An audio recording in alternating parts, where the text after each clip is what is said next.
Então pronto, agora já está gravando. Boa tarde de novo aí, né? Semana passada teve um imprevistozinho aí, acabou a energia aqui.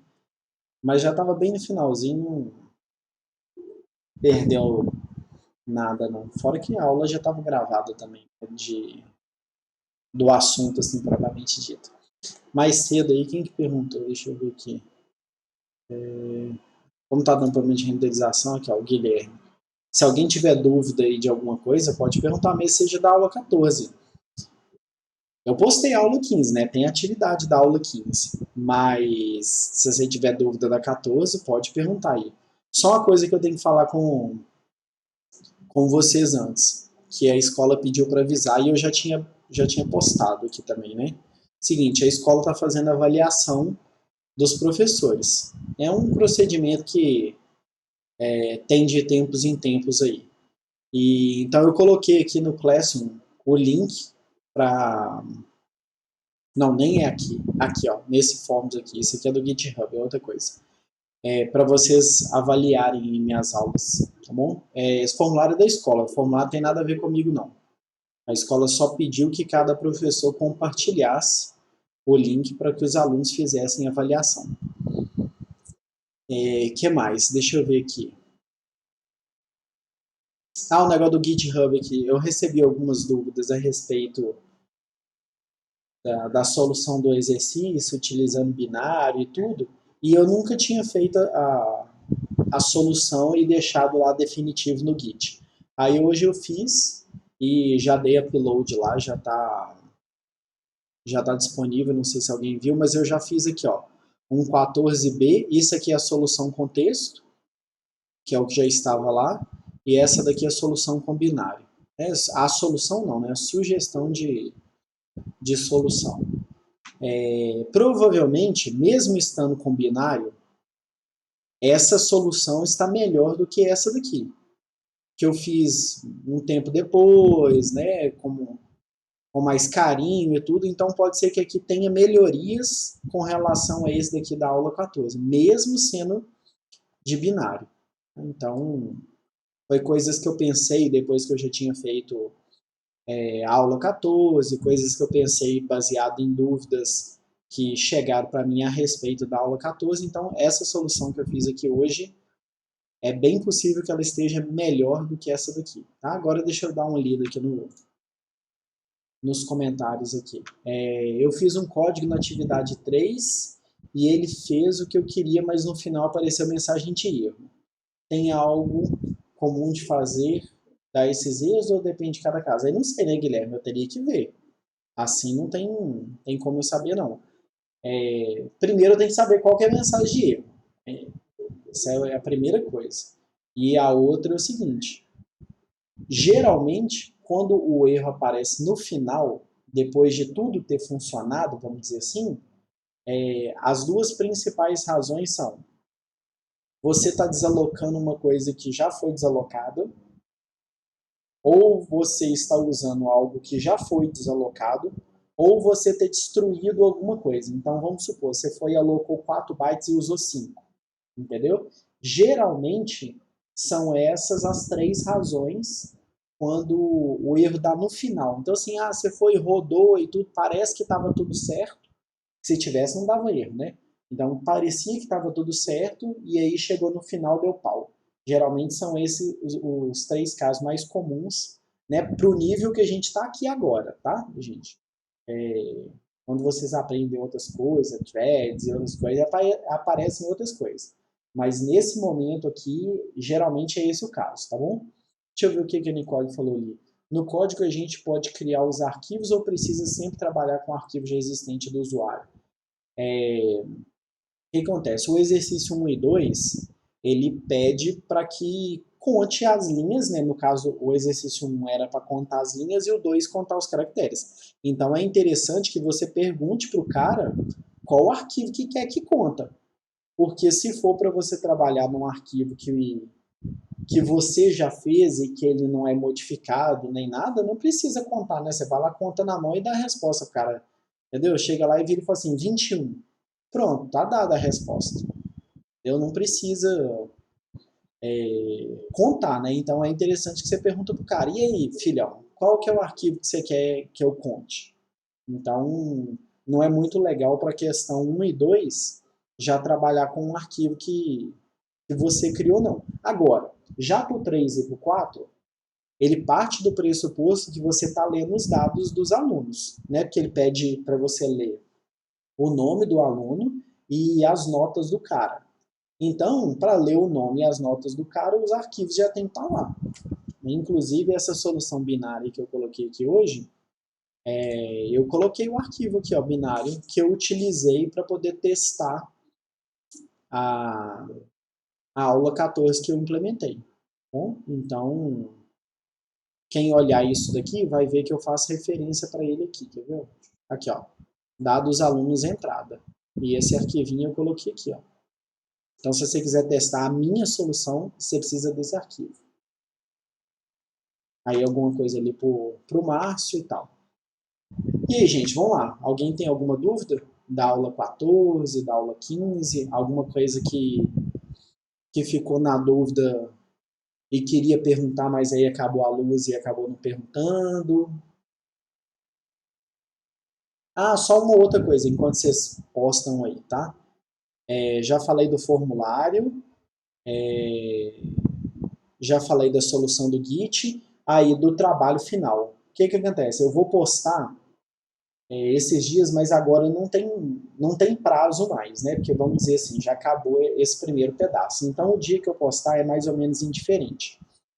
Mas vamos lá, deixa eu explicar o porquê.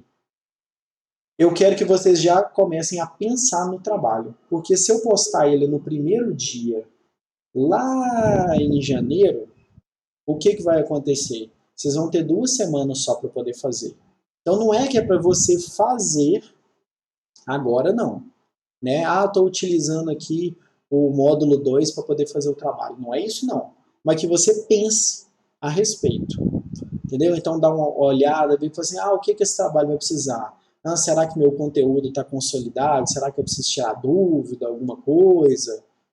Entendeu? Então, assim, é essa que é a ideia por trás aí de eu postar o trabalho agora. É para vocês pensarem, não é para fazer o trabalho agora, não. Não é para fazer coisa durante o grupo 2 aí, não, que nós vamos me matar. Vai fazer uma Leandro passando trabalho pro grupo 2. E não é, não, tá bom? Vamos lá, deixa eu ver aqui, ó. Leandro vai ter mais uma aula. E o trabalho? Isso, perfeito.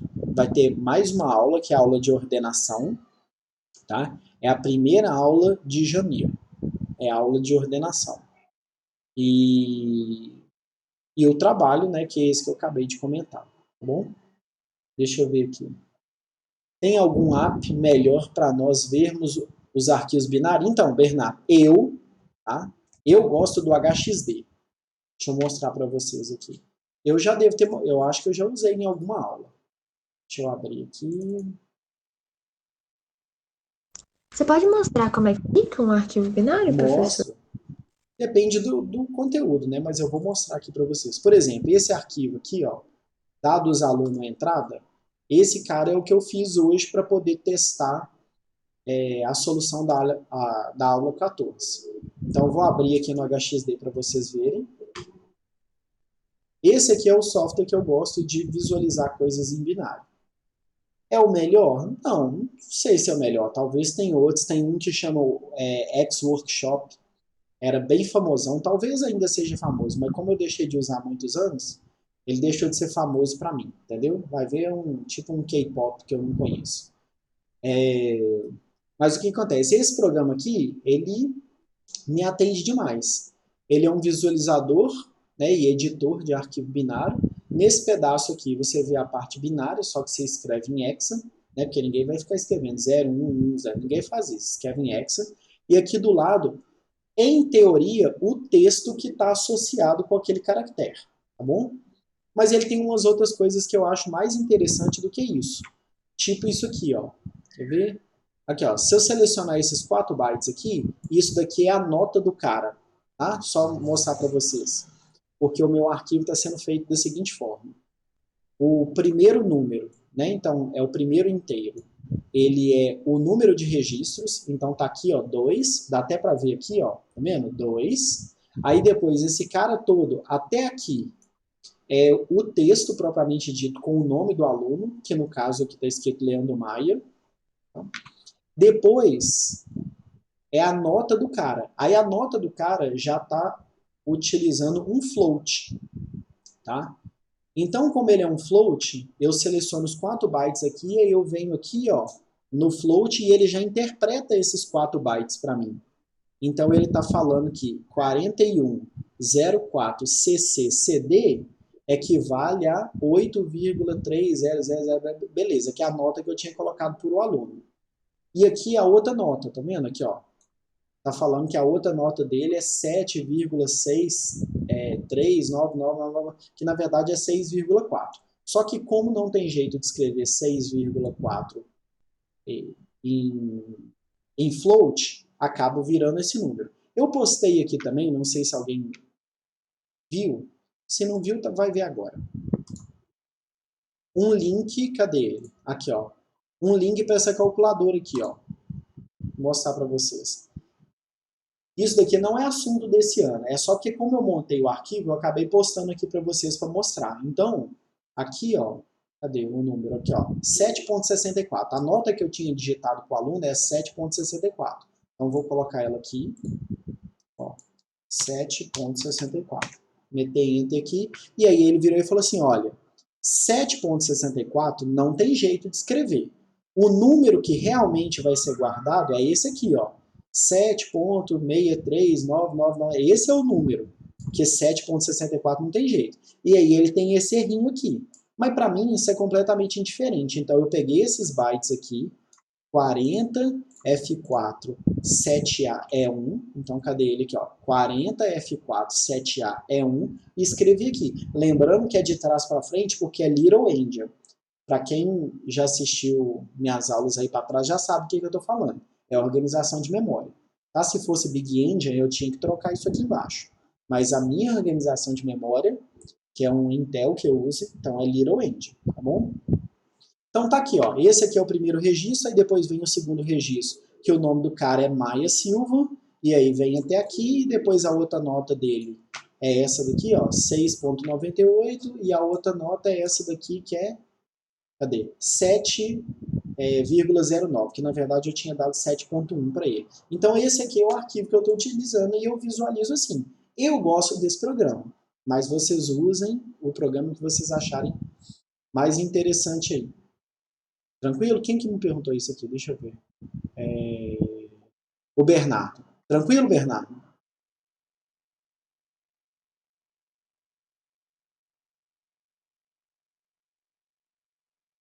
Vamos ver se daqui a pouco ele responde. Não, ele lê qualquer arquivo. Ele mostra em binário qualquer arquivo. O ponto bin é porque eu quis, mas se eu quiser pegar um arquivo texto e olhar, ele mostra também. Aqui, ó. Tá vendo? Ah, eu quero ver esse aqui outro, ó. Tá vendo? Que é texto que tá aqui. Ah, mas eu quero que você me mostre em binário. Ele abre o arquivo do jeito que você quiser. Vamos lá aqui, deixa eu ver, dá uma olhadinha no Classroom também, aí esse é do Márcio. Leandro, você poderia explicar melhor o que temos que fazer na questão 3 da aula 14? Ó, eu acho que está mais ou menos claro o que, é que tem que fazer lá na aula 3, na questão 3 da aula 14, mas eu explico sim, até porque eu já até fiz uma solução, coloquei para vocês lá, mas a gente lê de novo. A única coisa que eu falei é que era calcular a variância e não sei o que, isso eu não sei. Toda vez eu preciso calcular, eu preciso olhar na internet como que calcula. Foi isso daí que eu falei só. Mas o procedimento em si eu acho que não tem muito segredo não. Mas vamos lá, a gente olha. Para fazer o trabalho vai utilizar o conteúdo da aula de ordenação? Vai sim. Só que o que acontece? É um ponto só. Então você vai fazer o seu trabalho inteiro e vai deixar uma função lá esperando para ser implementada, que é a parte de ordenar. Então, até você fazer a ordenação vai estar desordenado, mas ele vai funcionar. Aí depois que você colocar a ordenação, ele continua funcionando, porém ordenado. Vamos lá. Nicole, na minha 2 binária sempre retorna o mesmo número que aloquei de espaço. Aí não sei se é isso mesmo. Se você me enviou no e-mail, Nicole, provavelmente eu respondi. Eu não me lembro de ter nada pendente aqui para responder, não. Só se você enviou aqui agora, né? Aqui, ó. Isso aqui eu não olhei sua resposta ainda não. Já tinha começado a aula. Vamos lá. O que mais? Se for o caso, eu olho ali de novo. Os exercícios da aula 14 foram assim. O primeiro foi uma caminhada no parque, o segundo deu uma acelerada, o terceiro pede pra gente... não é bem assim não, né? Vamos lá. Ele lê arquivo binário, já respondi. Professor, seu arquivo de saída no Sublime fica assim. Então, o que acontece? Não é que tá errado, não. Eu não abri ele no Sublime para poder ver, Vitória. Mas eu vejo no HXD. Meu arquivo de saída é esse aqui, ó. Cadê? Dados, alunos, saída. No HXD ele aparece assim, ó. Vamos dar uma comparada com o seu? Aqui, ó, 0200 0000. Esse 5669 não está no meu, não. Então, talvez tenha acontecido alguma coisa aí. O restante parece que está... Não sei, no HXD é assim, o arquivo de saída é assim. Ô, professor, Pode falar. mas o que você faz? Você pega um arquivo de texto, você converte aí para binário para você conseguir usar e tal, manipular? Não, isso daqui é uma estrutura que está aqui dentro, não é um arquivo de texto que eu converto para binário, não. O fato de você conseguir ler coisa aqui é porque tem caractere. Então, você consegue ler. Mas esse arquivo aqui não é um arquivo de texto. Se eu abrir ele aqui no editor, quer ver, ó? Mas você montou, você criou ele em binário mesmo, você não fez? Em binário. Tá? Ele não foi criado em texto hora nenhuma. Aqui, ó. Isso daqui é o meu arquivo de entrada. Observe que tem pedaços que você consegue ler, mas o fato de você conseguir ler não o torna um arquivo de texto. É um arquivo binário. O mesmo para o arquivo de saída aqui, ó. Tá vendo? Uhum. Vamos lá. Professor, meus exercícios 1 e 2 estão dando erro de runtime library. Debug, não sei o que. Assim, só com essa mensagem, não sei não, viu, Gabriel? Se eu posso abrir com o Sublime? Posso.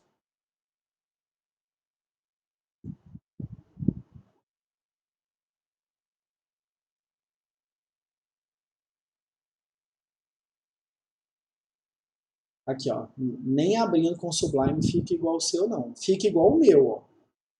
Tá vendo? Arquivo de saída. Vamos comparar aqui, ó. 0200, tá aqui, ó. 0200, 0000, 0000, 4C65, 4C65, tá vendo? A única diferença é que no Sublime ele tá agrupando de 2 em 2, mas o conteúdo é o mesmo. Mas não pode ser porque o nosso arquivo de entrada é diferente? Não, então, se o seu arquivo de entrada é diferente, o seu arquivo de saída é diferente. Porque você falou que o arquivo de saída era do meu. O arquivo de saída é o arquivo produzido pelo meu arquivo de entrada, que é esse aqui.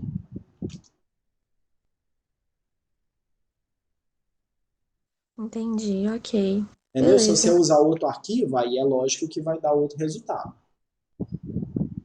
Então, obrigada. Inclusive, quer ver, ó, se a gente até pegar aqui e dar uma olhada, quer ver, ó? Isso aqui nem sei se é um texto válido. Vamos ver que texto que está aqui.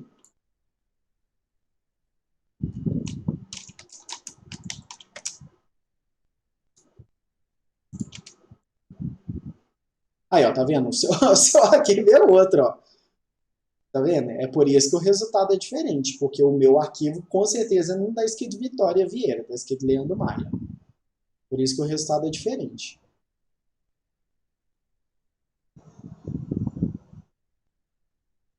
Vamos lá, já abri no Sublime.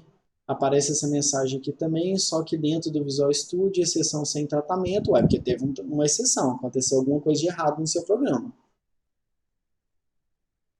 É isso.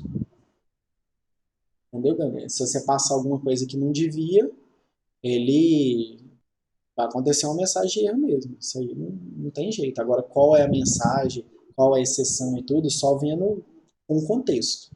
Não tem como saber isoladamente, não. Professor, Se a gente primeiro, vamos supor, nessas duas últimas atividades de arquivo binário que a gente tem, a gente lê o arquivo usando, por exemplo, fscanf, e depois para eu gravar ele no arquivo de saída, eu usar fwrite, por exemplo, da PAL, eu tenho que usar duas Não, funções. aí o que acontece? Se você leu do arquivo usando o fscanf, significa que você abriu ele em modo texto, porque senão o fscanf não é para ser usado. Significa que você abriu ele com R, normal. E se você escreve com fwrite, significa que você abriu o arquivo para escrita em binário. Então significa que você abriu ele com WB ou alguma coisa do tipo. O que você não deve fazer é abrir um arquivo como texto e usar fread, ou abrir um arquivo como texto, como binário, e usar printf. Ah, tá. Então, dependendo, se você, vamos supor, você lê ele em texto, e depois você fecha, abre em binário e grava em fwrite, não dá nada. É Não, só sem deixar problema. também. Ok. Inclusive, a solução 14 minha, original, eu faço assim. Então, porque eu tive um problema que quando eu fui usar o fred para ler, Aqui, ó, tá ele vendo? parecia que ele tava pulando, vamos supor, o primeiro nome era Lucas, ele tava passando o Lucas pro segundo nome. O que esse trem tá dando errado? Aí eu não consegui resolver, eu tive que dar uma misturada. Aí você tem que analisar o que é que você está fazendo aí com cuidado, sabe?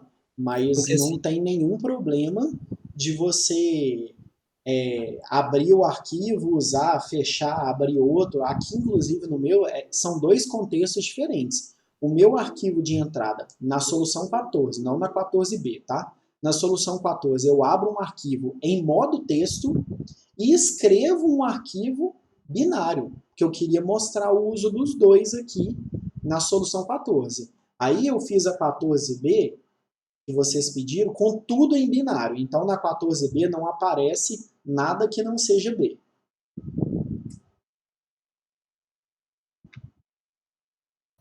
entendi. Vamos lá. Leandro, você pode mandar o link da página do RapTables que você está agora? Ué, posso, mas ele é bem fácil, né? Chama Google. Você escreve aqui, ó, X to Ask, que era isso que eu queria fazer. Mas eu mando o link sim, sem problema nenhum. Essas coisas eu não fico gravando, não. É muito mais rápido pesquisar no Google do que achar o nome da página do cara. Às vezes o mecanismo de busca do Google dentro do site do cara funciona melhor que do site. Isso aqui é um site que tem diversas calculadoras aí, mas eu uso basicamente essa aqui. Professor, Ah, ali você colocou só meu nome, né? Se você colocasse o número, apareceria o número certinho ali não embaixo? aparece não, porque isso Não. daqui converte de X para ASCII. Então ele vai dar a interpretação dele assumindo que tudo ali é ASCII. Se você passar alguma coisa que não é, ele não mostra. Quer ver? Ó? Aqui, ó. Vou pegar esse pedaço aqui, ó. Esse pedaço aqui tem coisa que é e tem coisa que não é. Ó. Tá vendo? Aí apareceu um número ali e seu nome depois. Isso? Porque isso daqui é o número 2 e isso daqui é meu nome seguido de vários zeros. Então ele conseguiu interpretar bem o meu nome, mas o número não. O que esse programinha faz aqui, ele também não adivinha não, tá? O que ele está falando é o seguinte, olha, se você selecionou esses 4, ele escreve aqui para você várias possíveis interpretações daqueles 4 bytes. Então ele virou e falou assim, se você estiver tratando esses 4 bytes como binário, ele é assim. Se você estiver tratando como inteiro, é assim e por aí vai. Então ele dá várias interpretações. Lembra o que eu falei com vocês. Byte é byte. Quem interpreta o byte é o seu contexto. É o que o seu programa está fazendo. Então se você lê aqueles 4 bytes e vira e fala assim, isso é um inteiro? Beleza, ele vai tratar como inteiro. Mas se você ler aqueles 4 bytes e virar e falar assim, isso é um float, ele vai tentar tratar aquilo dali como se fosse um float. Entendeu? No caso específico aqui, ó, se esses 4 bytes aqui representassem um float, ele seria um floating com esse valor aqui, ó. Tá vendo? Pode ver que é um resultado completamente diferente do outro. Esses 4 bytes como inteiro é 2. Esses 4 bytes como float é 2,80 não sei o que elevado a menos 45. Então, assim, são resultados distintos. Ah, e se eu for tratar ele como uma data? Ah, então se for como uma data, então é 2 segundos do dia 1º de janeiro de 1970. Tá vendo? Os bytes não mudaram. É a interpretação que você dá para ele que muda. No caso desse RapidTable aqui, o que ele faz nessa página que eu tô é dar a interpretação do hexa como se fosse ASCII. Entendeu? Você escolhe aqui, ó. Ah, não, e se não for ASCII? E se for uma outra codificação? Ah, eu quero ISO 8859. Entendeu? Então tem várias. No caso, eu uso essa aqui. E professor, Ah, ali tá tipo assim, o símbolozinho, né, que era um número, e aí, esse aqui. isso, e aí tá com espaço para Leandro. Então, no Então, seu livro, você escreveu meio que o barra N, digamos assim, ou não, não? não tem barra N aqui, não tem nada não. É porque ele está pegando o 2 e virou esse símbolo. O 0 virou esse símbolo. O 0 virou esse. O 0 virou esse. Ele pegou cada número e transformou num símbolo. Só que o 2 é esse símbolo em ASCII. O 0 é nada, entendeu? É a interpretação dele. Se você pegar isso aqui, igualzinho do jeito que está aqui e abrir no Notepad, aqui, ó, é outra interpretação. E aí você bota, fica tudo junto, em teoria, fica tudo um do ladinho do outro, sem espaço, sabe? Tipo, Não precisa Leandro, de espaço Maia, não, aqui, ó. 10, Não tudo precisa de direto. espaço, é aquele negócio que eu falei com vocês na aula. Se você sabe que é um número, você já sabe que é 4 bytes. Entendeu? É aquele negócio de você poder fazer uma pesquisa não sequencial. Você já vai para onde você quer. Se você sabe que o primeiro é um número, então os 4 primeiros bytes já são um número. Certo, faz sentido, Aqui, ó, ok. por exemplo, na minha solução, quer ver? Ó? Olha como que eu faço para ler um registro. Aqui, lendo um registro, tá vendo? Eu dou um fread do tamanho de um aluno. Ah, eu quero que leia quantos? 1. E aí, e como que é essa estrutura? Ah, essa estrutura ela é um nome com 101 bytes e ela depois vem duas notas, cada uma de 4 bytes. Aqui, ó, duas notas, cada uma de 4 bytes, que é exatamente o que está aqui, ó. Aqui, ó, o nome, uma nota e outra nota. Aqui já é outro nome, ó. Peraí que eu perdi aqui, peraí. Um nome, uma nota, cadê? Ah, não, esse aqui é o de saída, peraí. É esse aqui, ó, de entrada. Um nome, uma nota e outra nota. Aqui, ó. Aí depois, outro nome, outra nota e outra nota. Se eu pegar o arquivo de saída, olha como que eu gerei o arquivo de saída. Viu? Meu arquivo de saída é, aqui, ó, vamos olhar aqui, ó. Aqui, ó, ele escreve cada um dos registros. Então, primeiro vem o número de registros. Olha aqui, ó, fwrite. Grava o número de registros. Então, é o tamanho de um inteiro. Já sei que é 4 bytes. Tá aqui, ó. Depois, ele vai gravar um registro inteiro do aluno. Então, tá aqui, ó, o primeiro registro. Depois, ele vai gravar o outro aluno. Tá vendo aqui, ó, número de registros. Aí, o outro aluno tá aqui. Cadê? Acho que vai até sei lá onde.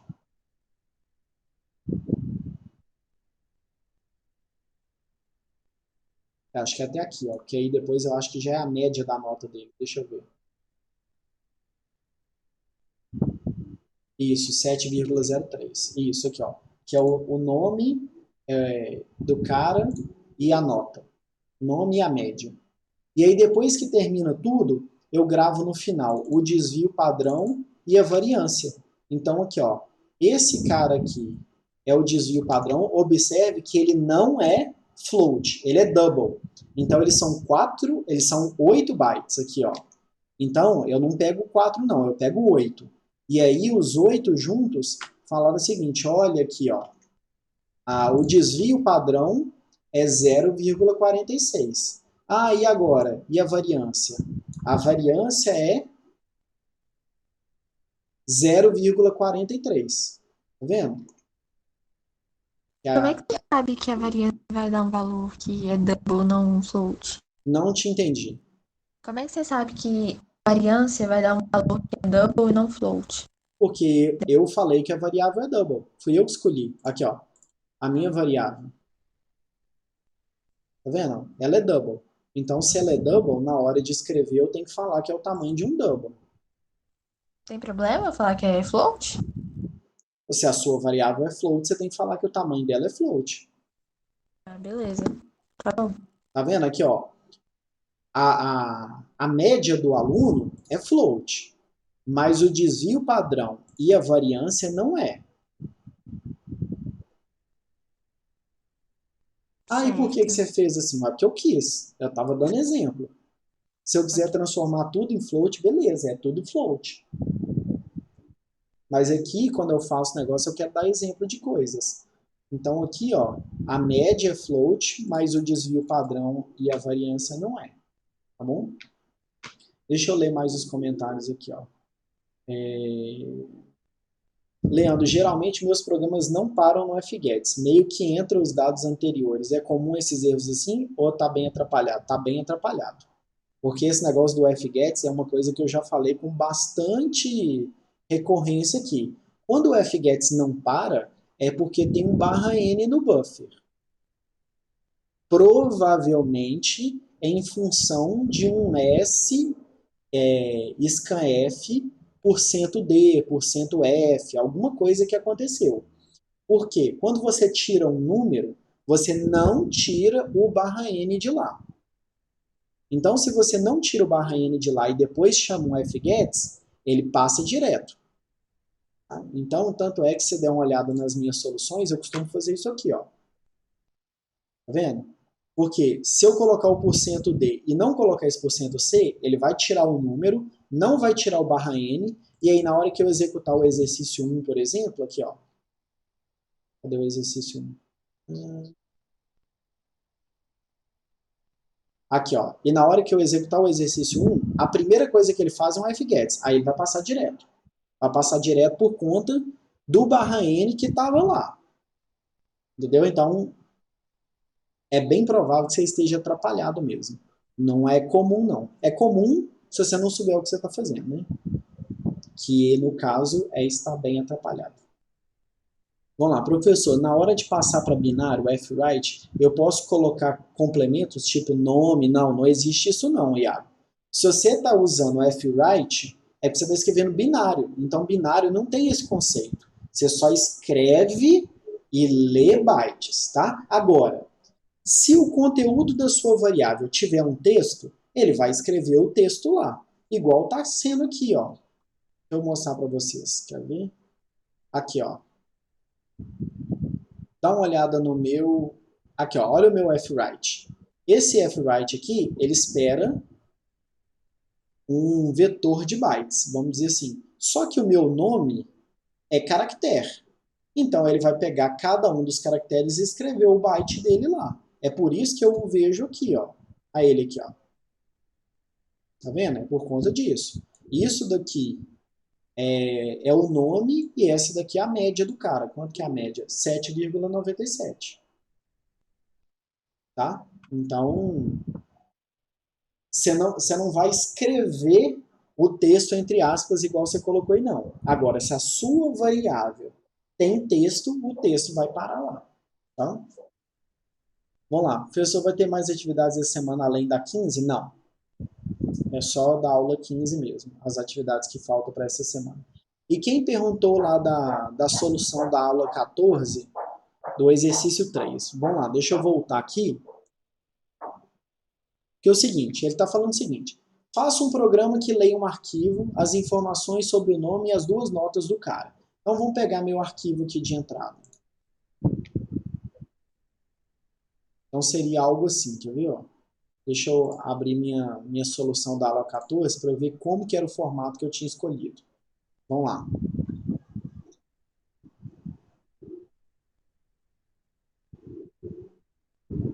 O formato que eu tinha escolhido era o nome do cara numa linha, a nota na outra linha e a outra nota na outra linha. Então, o meu arquivo era assim, ó, dados entrada.txt. Vamos lá.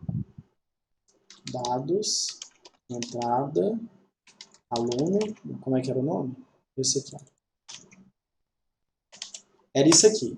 Então, o formato de entrada que eu escolhi era o número de registros, então 2, depois o nome do camarada, depois a nota dele, tá? E eu não lembro quais as notas que eu tinha colocado. Então, faz de conta que as notas... Deixa eu olhar aqui, ó, que aí eu coloco exatamente as mesmas notas. Espera aí. Para poder ficar igualzinho. Então, é 4,81. E a outra nota era...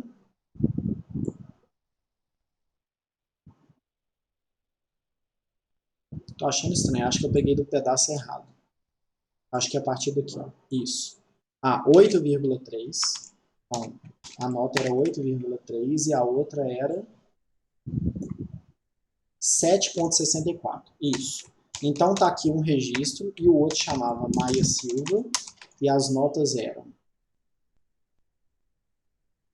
6,98 e 7,1. Então é o seguinte, esse aqui, ó, é o arquivo em texto equivalente ao arquivo binário que eu disponibilizei. Então eu vou até salvar ele lá, que aí depois vocês ficam tendo o arquivo também. Dá só um segundo.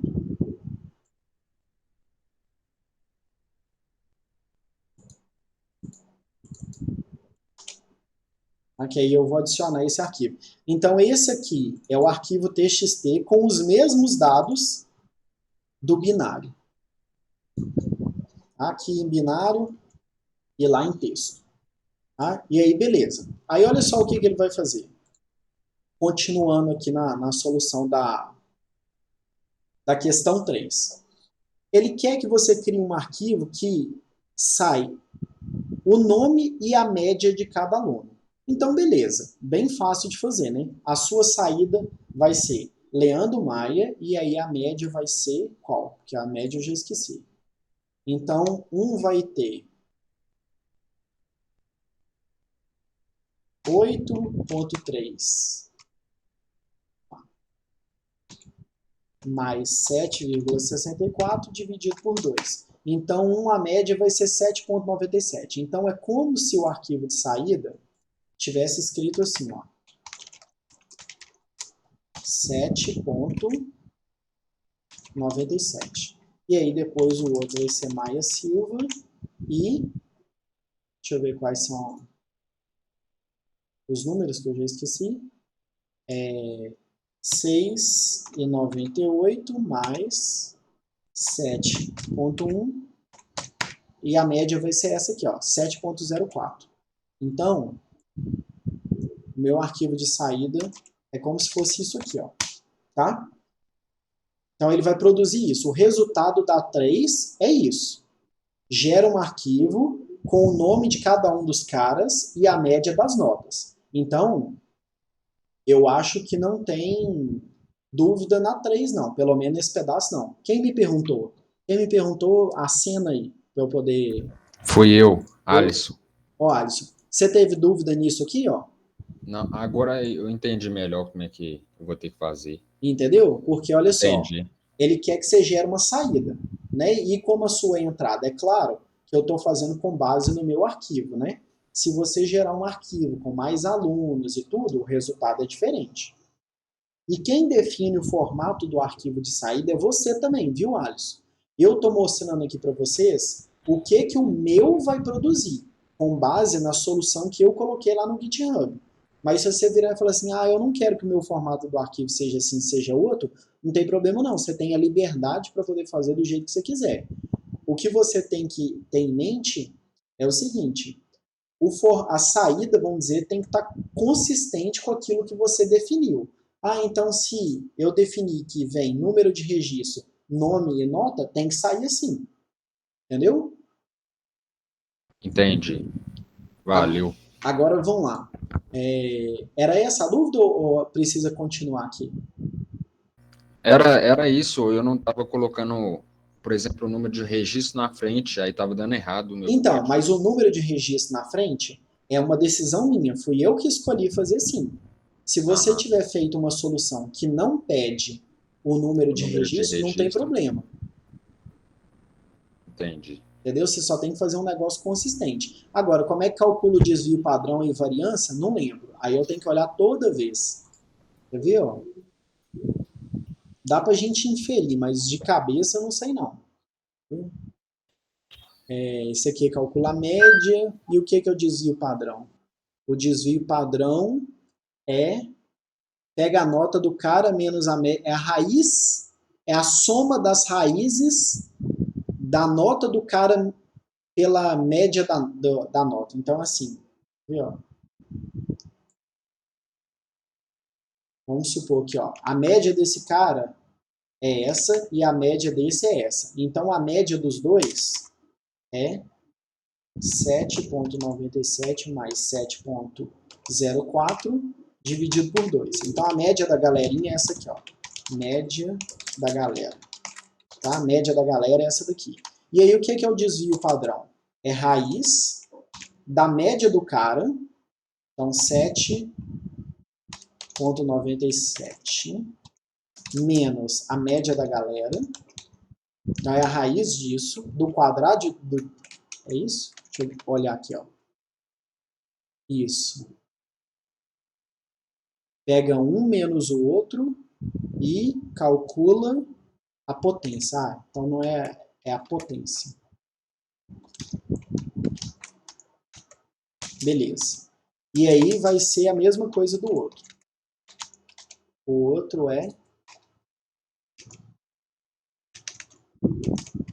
Tá? Aí ele foi e somou tudo. Depois que ele somou tudo, o que ele faz? Aí ele calcula a raiz da soma de todo mundo pelo número de alunos. Então, no final,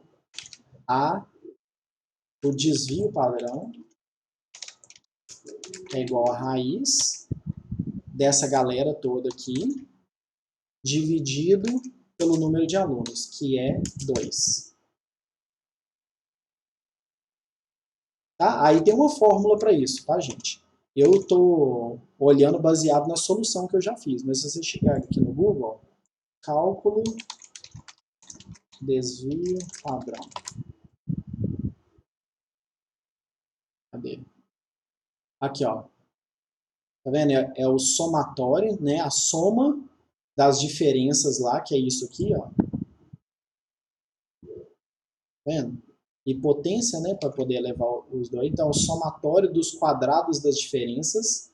E aí, no final, é a raiz desse somatório inteiro, que é isso tudo aqui, pelo número de alunos, que é o número de elementos, que no caso aqui é 2. Então, é implementar essa fórmula, não tem muito jeito. E o outro é variância. Como é que é a variância?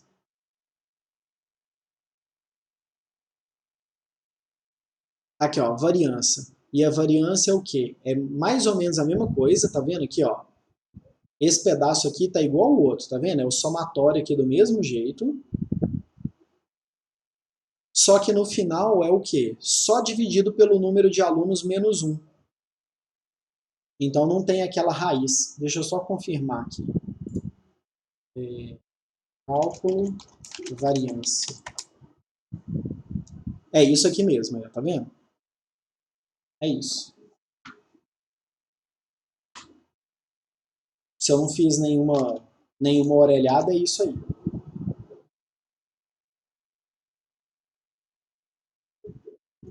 Deixa eu continuar lendo aqui, porque eu estava parado ali em cima. Deixa eu ver aqui. Vamos lá. Aí a Vitória falou que entendeu.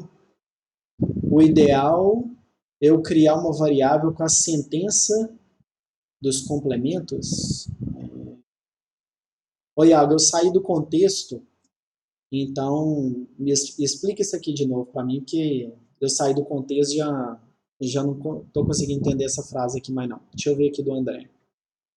Depois de colocar todos os dados de nome e nota, o FREAD do meu programa pula um aluno não escrito corretamente e vai para o segundo. Além disso, mostra apenas as notas, enquanto os nomes não são transcritos corretamente, ficando com certos caracteres. Seria um problema de entrada do nome ou da escrita Isso daqui provavelmente você está falando de binário, né? O que acontece, André? Você tem que tomar cuidado e o seguinte, quando você escreve uma estrutura, alguma coisa, em geral, tá? Em geral, não é 100% dos casos, o compilador otimiza aquilo dali para ser um tamanho que ele consiga ler facilmente. E numa arquitetura de 32 bits, o normal é que ele seja escrito em múltiplos de 4 bytes. Aí eu vou te mostrar no meu aqui, porque o meu é um exemplo que isso acontece. Talvez seja o caso do seu aí também. Tá? Então, como ele escreve as estruturas sempre em múltiplos de 4 bytes, ele acaba colocando caracteres que a gente chama de padding, tá? Porque ele só quer completar o tamanho. Então, vamos pegar a minha estrutura aqui para você poder ver. Quer ver? Ó, a minha estrutura ela tem 101 bytes, né? Porque aqui, ó, tá escrito aqui, ó, 100 mais 1, tá vendo? 101 bytes mais duas notas, e cada nota de 4 bytes. Então ela tem 101 mais 4, 105, 105 mais 4 é 109. 109 não é um número legal, tá? Ele não gosta de trabalhar com 109. Então o que acontece? Se você dá uma olhada no meu arquivinho aqui, ó, cadê? Vamos achar ele aqui. Opa, é no HXD. Se você der uma olhada no meu arquivinho, você vai ver que aparece coisas aqui depois, ó. Tá vendo? Que aqui, ó. Aqui tem o tamanho do... o número de registro, então beleza, é 4. Lindão, tá? Aí depois ele vem aqui, tá com o nome do cara. Só que aí depois ele vai escrever duas notas, tá vendo aqui, ó? Uma nota que é múltiplo de 4 e uma nota que não é múltiplo de 4. Então ele acabou enchendo esse tamanho aqui, ó, com dois caracteres que é padding, assim, é só para completar o tamanho, para fazer ele ser múltiplo de 4, quer ver? Vamos dar uma olhada aqui no tamanhozinho disso aqui. 68 em hexa. Vamos ver quanto que é 68 em hexa.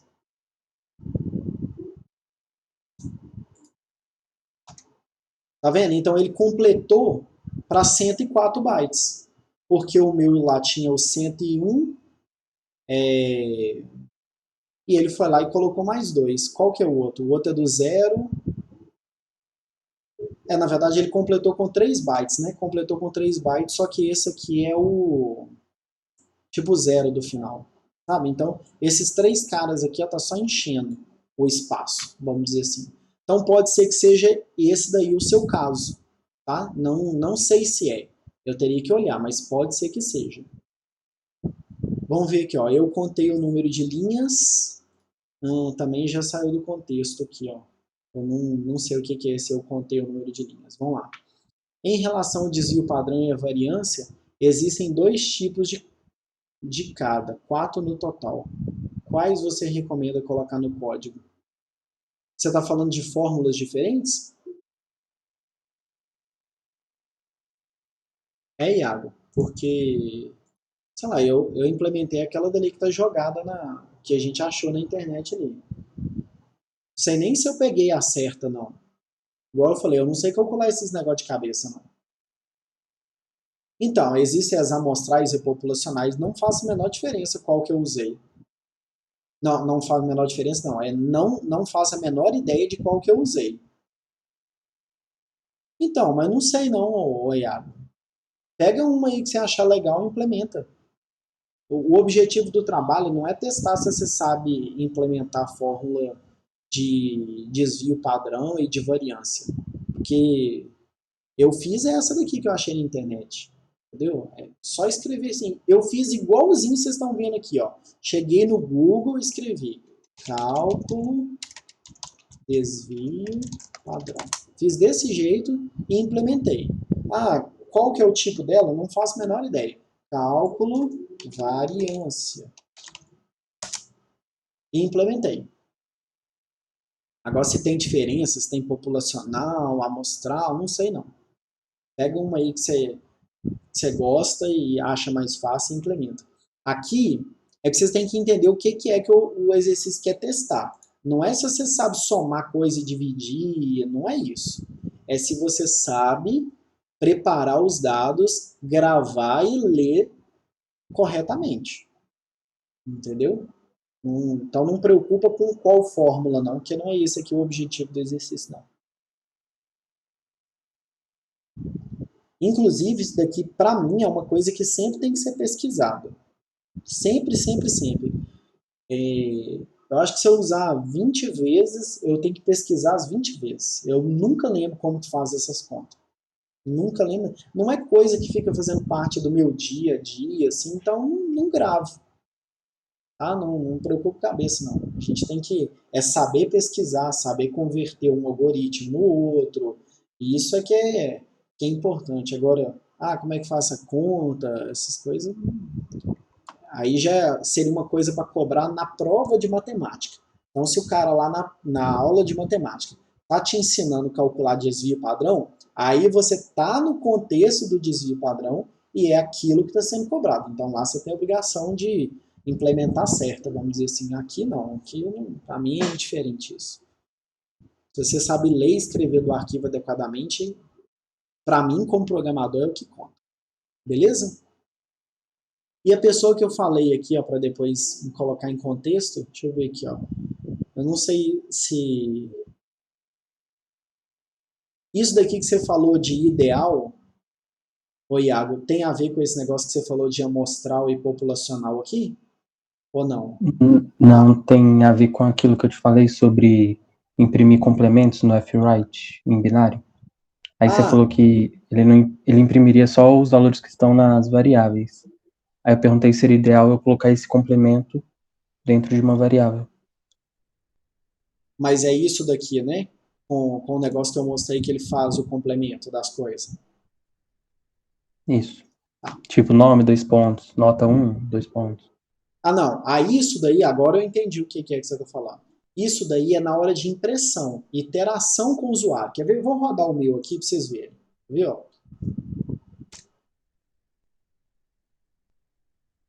Aqui, ó. Qual exercício aqui é executar? Vou executar o 3 e o 4, porque os 3 e o 4 é a mesma coisa. Aí, tá bom? Parou aqui, beleza, não deu falha, não imprimiu nada até agora. Só para mostrar para vocês o contexto. Então, primeira coisa aqui, ó. Ele leu o número de registros. Então, ele descobriu que ele tem 2 registros. O restante aqui só tem lixo, tá? Então, ele descobriu que ele tem 2 registros, que é o meu formato do arquivo. Eu mostrei para vocês. Eu defini que era assim. Então, agora que eu sei que tem 2 alunos, o que eu vou fazer? Vou alocar espaço para os 2. Então, eu dei um malloc aqui de 2 vezes o tamanho de cada aluno. Então, pronto. Tá aqui, ó. O meu alunos agora tem espaço para 2 alunos. E aí eu vou ler cada um dos carinhas. Então, eu vou chegar e falar assim, olha, lê aqui do arquivo o primeiro e guarda aqui, depois lê o segundo e guarda aqui. Então, eu vou fazer aqui, ó, passo a passo para vocês verem, ó. Ó, repare que eu vou dar um F-read numa tacada só. Só tem lixo aqui, ó. Tá vendo? Não tem nada aqui. Só lixo. E aí eu vou dar um F-read falando, ó, lê esse tamanhozão aqui tudo e joga lá na variável que é desse tipo. Aí, ó, plim. Olha que lindo. Já virou Leandro Maia. A nota 1 do cara é 8.3 e a nota 2 do cara é 7.64. Aí tá daquele jeito por conta do erro que tem ao escrever número de ponto flutuante, que eu já comentei. Então pronto, li um cara só. Então se eu chegar e olhar meu vetor aqui, ó, vou abrir ele aqui para vocês verem, ó. Alunos 0 tem Leandro e alunos 1 tem lixo. Eu não li ele ainda. Agora eu vou ler o segundo. Vamos lá.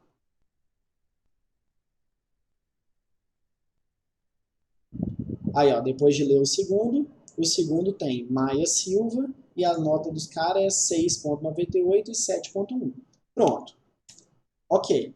Encerrado o meu arquivo de entrada. Já até fechei ele aqui, ó.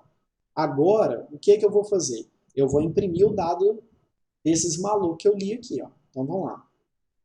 Observe que já começou a ter interação aqui, ó. Tá vendo? Dados dos alunos. Aí eu vou imprimir o primeiro. Ó, mostrou ali, ó, Leandro Maia, tá vendo? Aqui já tem, ó. Mas isso tem nada a ver com o arquivo, você não precisa pôr isso no arquivo. você vai colocar na hora de interagir com o usuário. Então tá mostrando, ó, Leandro Maia, nota 8.3 e 7.64 e a média 7.97. Beleza. Próximo. Maia Silva, nota 6.98 e 7.10 e a média 7.04. Aí pronto. Isso aqui não tem impressão em arquivo, não tem nada, é só jogar na tela. Aí agora o que eu vou fazer? Vou calcular a média das notas, tá aqui ó, a média da nota da galera, 7.505, é o mesmo que eu tinha calculado aqui, não era? Aqui ó, 7.505. Tem que ser, né? Porque senão vai dar conta errada. Então tá aqui ó, a média da nota dos caras tá aqui ó. Beleza, tá aqui, lindona. Agora ele vai calcular o desvio padrão. Desvio padrão, aqui ó, 0.46. E vai imprimir o desvio padrão, 0.46. Agora vai calcular a variância. Vai imprimir a variância. Então, até aqui não tem escrita em arquivo. Eu só joguei na tela as contas que eu tinha feito, os dados que eu li do arquivo e por aí vai. Agora sim, ó. Agora o que eu vou fazer? Eu vou abrir meu arquivo para escrita, então eu vou perder tudo que já estava lá. Então vou abrir ele. Pronto. Esse arquivo agora está em branco, ó. Cadê?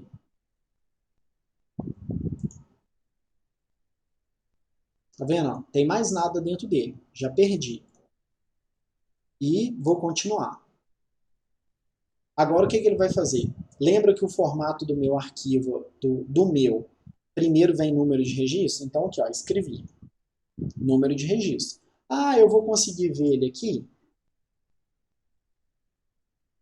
Não consigo ver ele aqui. Alguém sabe dizer por quê?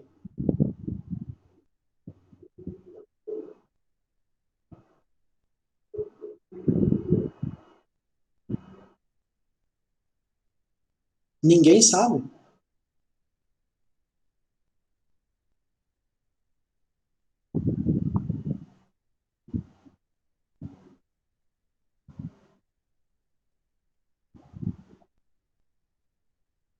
Deveriam saber. Tá? Então, assim, depois dá uma assistida nas aulas para trás, significa que ficou coisa sem aprender. Mas eu vou responder para vocês. É porque isso está sendo gravado num buffer. Tá? Por que que... A pergunta é, Diogo, por que que os bytes que eu acabei de escrever eu não vejo ele? Porque está sendo gravado num buffer, está na memória. É só quando ele achar que vai escrever no arquivo, ou quando eu dou um fclose ou um flush, que ele pega os dados do buffer e joga lá. Então eu ainda não estou conseguindo ver mesmo não. Aí vamos lá, vamos continuar. Aí agora qual que é o formato do meu arquivo aqui? Ó? Gravo o nome do cara, gravo a média do cara. Beleza. Aí vou gravar outro nome, vou gravar outra média. Vamos lá. Consigo ver alguma coisa? Ainda não consigo ver, porque está tudo lá no buffer. Agora vamos lá. Agora eu vou gravar o desvio padrão que eu já tinha calculado aqui, ó. Essa variável está lá atrás, ó. Aqui, ó. Foi calculado aqui. Aí agora eu vou gravar o desvio padrão em double, então ele gasta 8 bytes. Depois vai gravar a variância. Depois fecha o arquivo. Então olha só, até agora, ó, consigo ver nada, porque está tudo no buffer. A partir do momento que eu fechar,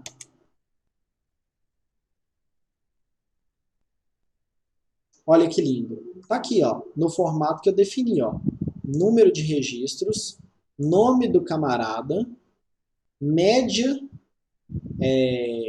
dele, aqui ó, a média 7.97, a gente pode até conferir, aqui ó, 7.97, depois nome do outro camarada,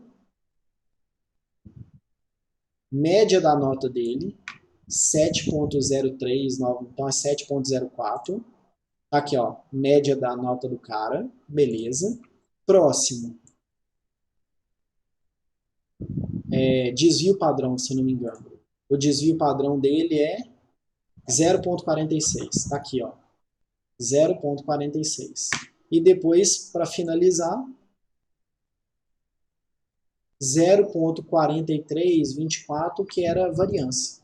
0.43 é a variância. Então, assim, exatamente do jeito que eu tinha especificado, né? Que é o jeito que eu escrevi aqui. Então, Aí agora eu não quero rodar mais nada. Deixa eu sair aqui. Agora deixa eu voltar aqui e responder. Então, Iago, você não precisa ficar colocando esses negócios assim, nome, nota, não sei o quê. Não precisa disso ficar lá no arquivo, porque o formato do arquivo é seu. Agora, na hora de interagir com o usuário, você não vai simplesmente chegar lá e vai jogar assim, 23.4. O cara vai olhar e vai dizer assim, gente, o que é esse 23.4 que está aparecendo aqui? Aí é legal você falar com o cara, nota 1, 23.4, porque senão ele não sabe o que está acontecendo. Tranquilo? Tranquilo, obrigado. E aí, alguém tem mais dúvida? Ninguém perguntou nada da aula 15? Ninguém tentou fazer nada da aula 15? Ou a aula 15 é tão fácil que ninguém teve dúvida? Eu só fiquei com dúvida porque no final disse que tinha um desafio. É aquilo lá é para fazer também ou só para tentar mesmo? Não Onde sei. que é? Desafio de onde? Acho que era para da aula 15, é Da para aula fazer 15, é o música. negócio da pesquisa binária. É isso. Então, não, é para fazer também. Só que você já assistiu a aula 15 que eu gravei? Já. Então você viu que no finalzinho da aula eu mais ou menos que já respondi o desafio, né? Eu não sei se a aula cortou, mas Lá também. depois eu dei uma pesquisada também, é facinho de entender. É bem facinho, mas no É final só da você aula ordenar. 15 eu já falei lá como é que é. O exemplo que eu dei foi o exemplo do dicionário. Mas ali você explicou por que que a busca ela é melhor, mais eficiente e tudo mais. Aí depois tem um exercício que é pra fazer. Aí é pra fazer também e vai ser avaliativo igual? Qual que é o exercício que é pra... Deixa eu ver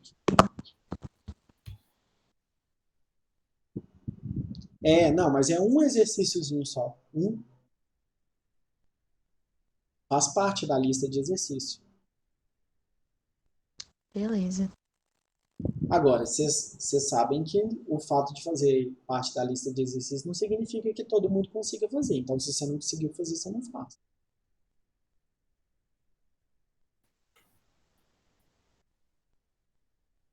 Agora, não tentar é que é ruim. Eu falo assim, tô com preguiça. Você vai ver que não é complicado. Se você tiver entendido o conceito, não é complicado. Quem tentou fazer, conseguiu fazer esses aqui? Uhum. Deu. É o Lucas que está falando, é porque a minha renderização aqui está péssima. Até que número que você conseguiu calcular Fibonacci? Acho que o computador começava a travar quando eu já dava no 8, por exemplo. Oitavo número já começava. Aí depois eu nem tentei mais. Então, travar que você está falando é gastar mais tempo, né? Assim, É, ele começa a encarroçar um pouquinho. Então, isso daí é bem legal, tá? Você vê esse comportamento. Mas dependendo do seu PC, você não vai nem conseguir ver isso. O que eu acho mais interessante é ver ele começar a dar os probleminhas é quando ele começa a calcular tudo errado. Mas na verdade não é que ele começa a calcular tudo errado. É porque o número é tão grande que não cabe na sua variável. Aí depois brinca com os números de Fibonacci maior, mesmo que gaste mais tempo. O tempo que está gastando é do computador, não é seu. Entendeu? Então você vira e fala assim, sei lá, se ele gastar 20 segundos para calcular, não tem problema, é 20 segundos dele ali. Tenta uns números de Fibonacci maior para você ver que depois de um determinado número, provavelmente você vai começar a ver o número errado, entendeu? Você fala, gente, não faz sentido, a sequência está diminuindo. E a eu acabei sequência... de tentar aqui. Nem deu. Coloquei 100, só para ver o que que Não, dá. mas aí 100 também não, aí você exagerou. Eu tô falando um trem normal, entendeu?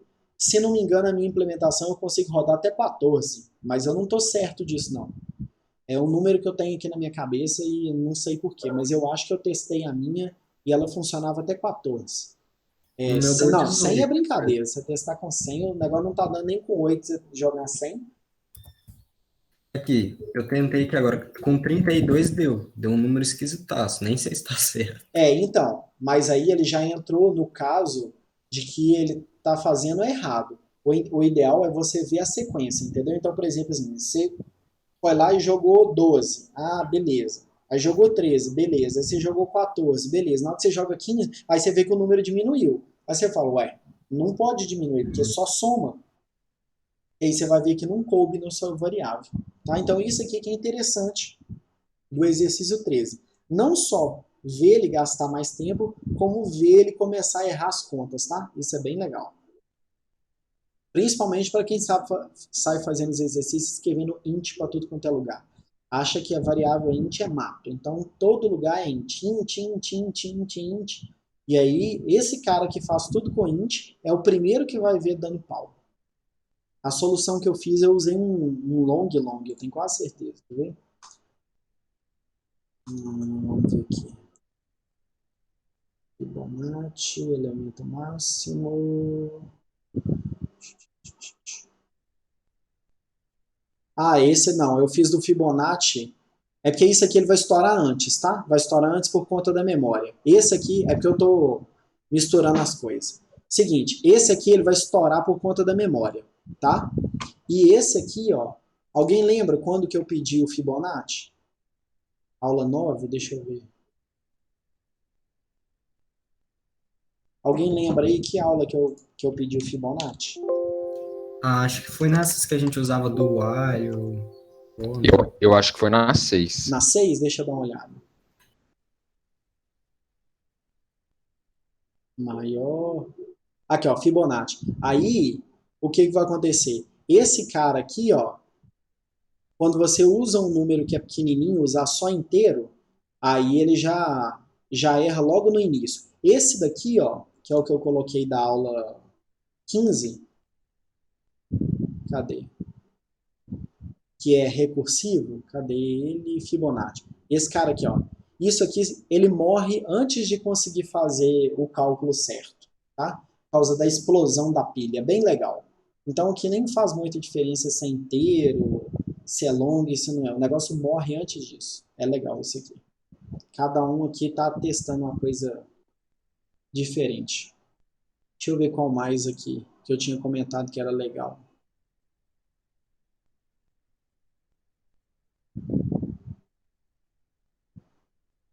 Eu acho que eu falei que era esse aqui, né? E esse aqui não acrescenta muito. Esse aqui é mais ou menos. E esse aqui é legal. Dessa lista de exercícios aqui, os mais legais são o 3 e o 2. 3 desse aqui e 2 desse aqui. E aí, alguém tem mais alguma dúvida?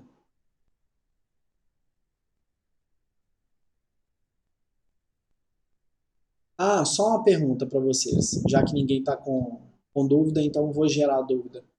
Por que que o Fibonacci ele estoura com números pequenininhos? Não é que ele calcula errado não, tá? Calcular errado eu já falei a razão. Mas alguém sabe por que que ele estoura? Seu programa morre com números de Fibonacci pequeno?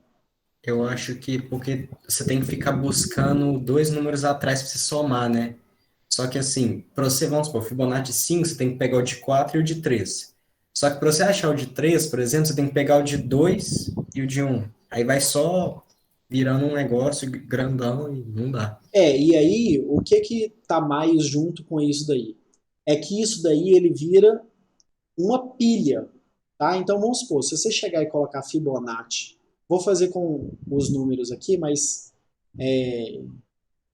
entendam cada um aqui como uma chamada de função. Se eu pego o Fibonacci 10, o que vai acontecer? Ele precisa do 9 e precisa do 8. Então, olha só, já teve uma chamada de função para 9. Antes de ele calcular a do 8, ele vai chamar outros aqui, ó. Ele vai chamar o 8 daqui e o 7 daqui. Então, antes de rodar esse aqui, ele vai rodar esse, tá? Porque ele pega um ramo e vai nela aqui. Aí, depois do 8, ele vai pegar o 7 e o 6. Aí, depois vai pegar o 7, vai vir 6 e 5. E aí, o que acontece? Esse carinha aqui, ó, ele cresce... Deixa eu trocar de cor. Ele vai crescendo, crescendo, crescendo, crescendo, crescendo, crescendo, tá vendo? E cada um, isso aqui é uma chamada de uma função. E eu tenho quase certeza, tá? Eu não sei desse número de cor, não. mas eu tenho quase certeza que o compilador do Visual Studio é 1 mega que ele põe de pilha. Então, dependendo da profundidade desse negócio aqui, ó, e o que você vai alocando, ele mata 1 mega rapidinho. Dependendo da qualidade, né, ou da falta de qualidade com que você faz seu código, ele estoura 1 mega rapidinho. Aqui, ó, para quem já viu uns slides aqui, não tem nada a ver não, mas é porque eu entrei no contexto e acabei citando uma coisa, eu vou comentar aqui, ó. Isso daqui é uma variável global, tá? Deixa eu só falar aqui do cão aqui, tá? Isso aqui é uma variável global. Eu já falei com vocês que eu não ensino variável global. Estou só comentando que eu acabei falando de uma coisa que tem a ver. E aí eu comentei com vocês que não existia nenhuma razão para que vocês utilizassem variável global durante o primeiro ano e tudo. Eu lembro que eu comentei. Só que é o seguinte, se você pega isso daqui, que está entre a linha 10 e a linha 13, e joga aqui, ó, significa que você tirou ele de global e colocou ele na pilha, tá? Porque ele faz parte da função. E aí o seguinte, se esse cara for grande o suficiente para ser maior que 1 mega, por exemplo, você não consegue colocar ele na pilha. Então você é obrigado a deixar ele como variável global. Tá? Como eu disse, não é coisa que vocês vão trombar no primeiro ano. Mas, como eu acabei de citar, o negócio do Fibonacci, da pilha de funções que vai crescendo, e citei que tem um limite de tamanho de pilha, que se não me engano é 1 mega, eu acabei falando disso aqui, tá? Se você criar um conjunto de dados que é muito grande, você não consegue colocar ele aqui. Então você é obrigado a colocar ele do lado de fora por restrições do compilador, tá? Deixa eu só confirmar isso aqui.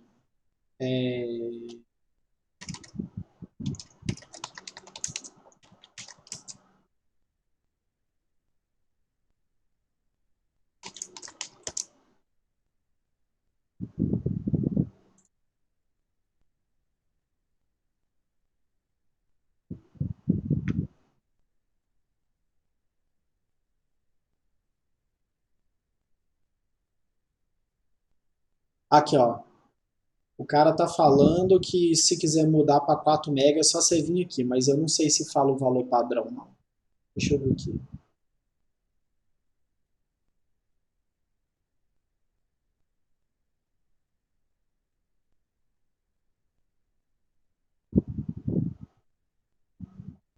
Isso aqui para aumentando para 8 megas. Não lembro o número de core, não. Se eu pesquisar com mais carinho aqui, eu vou acabar achando. Mas o fato é que a pilha não é muito grande. Ah, tá aqui, ó. Uma alma caridosa respondeu. Quer ver? Aqui, ó. Por default é 1 mega. Então é isso mesmo, tá? O número não estava errado na minha cabeça, não. Mas vocês continuam não tendo razão para usar variável global, não, tá? É só que uma coisa puxou a outra, que puxou, que puxou, que puxou. Então, quando você vai chamando as funções, o que ele sempre tem que guardar na pilha? Ele tem que guardar suas variáveis locais. E aí pergunta para vocês, o que são as variáveis locais?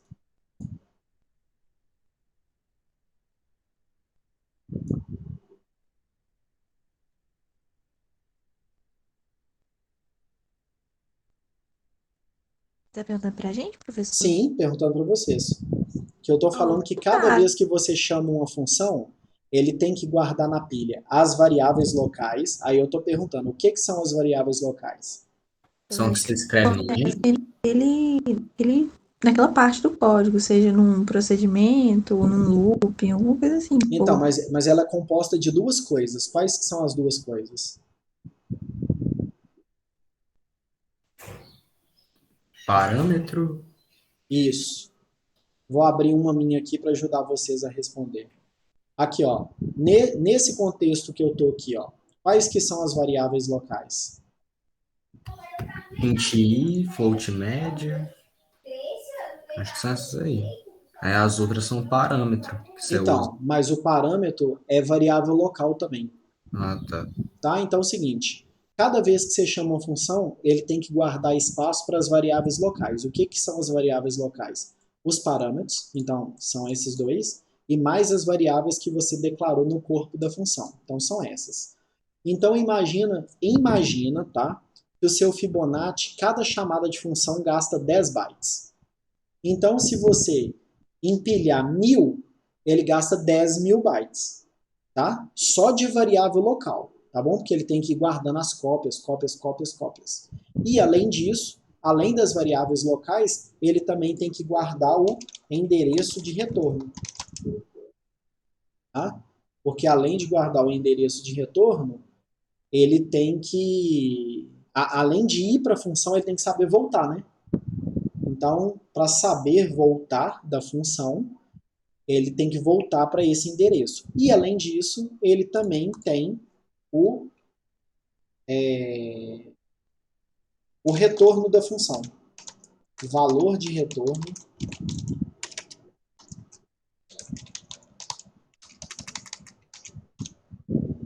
tem esse cara aqui, ó, valor de retorno da função. Porque se a sua função ela retorna um inteiro, por exemplo, quando ele volta, ele tem que ter lugar para colocar esse inteiro que ele colocou lá. Então, basicamente, cada chamada de função gasta isso aqui, ó. Tá? Esse conjuntinho aqui, ó. E se esse conjuntinho for grande, imagina ela crescendo, crescendo, crescendo, crescendo aqui. A sua pilha estoura rapidinho, tá bom? Então é só um comentário. Não é nada que vocês vão ter que se preocupar agora, não. Mas um dia, para quem for continuar na informática, que eu espero que seja todo mundo eletrônica e automação, né, vamos dizer da área aí que mexe com programação, vai trombar nisso aqui em algum momento da vida. Aí vai dizer, o Leandro teve uma aula no dia, que dia que era esse? No dia 23 de novembro, eu lembro, eu estava assistindo, eu estava prestando atenção, que ele falou disso e tal, e aí vai salvar a sua vida lá, tá bom? Mas agora não é o momento para vocês resolverem, não. Ô, professor, Ah, eu tô com um pouco de dificuldade de entender recursividade. Teria como talvez você comentar de novo, talvez de outra forma, não sei, sobre a questão do fatorial, por exemplo, que tá no slide? beleza, vamos lá. Deixa eu ver. Esse aqui, Isso, fatorial, isso. tá. Vamos lá. Eu vou até fazer ele aqui para você, ó. Seguinte, vamos imaginar que você vai calcular o fatorial de 5. Então, você vai começar escrevendo fatorial de 5. Tá? Agora vamos lá. Vamos dar uma olhada no código ali. O que o fatorial de 5 vai fazer? Lembrando que é a sua primeira chamada de função. Aqui, ó. Chegou 5 aqui. Ele vai chamar a função fatorial de novo. Tá vendo? Aqui, ó. Ele vai chamar a função fatorial de novo.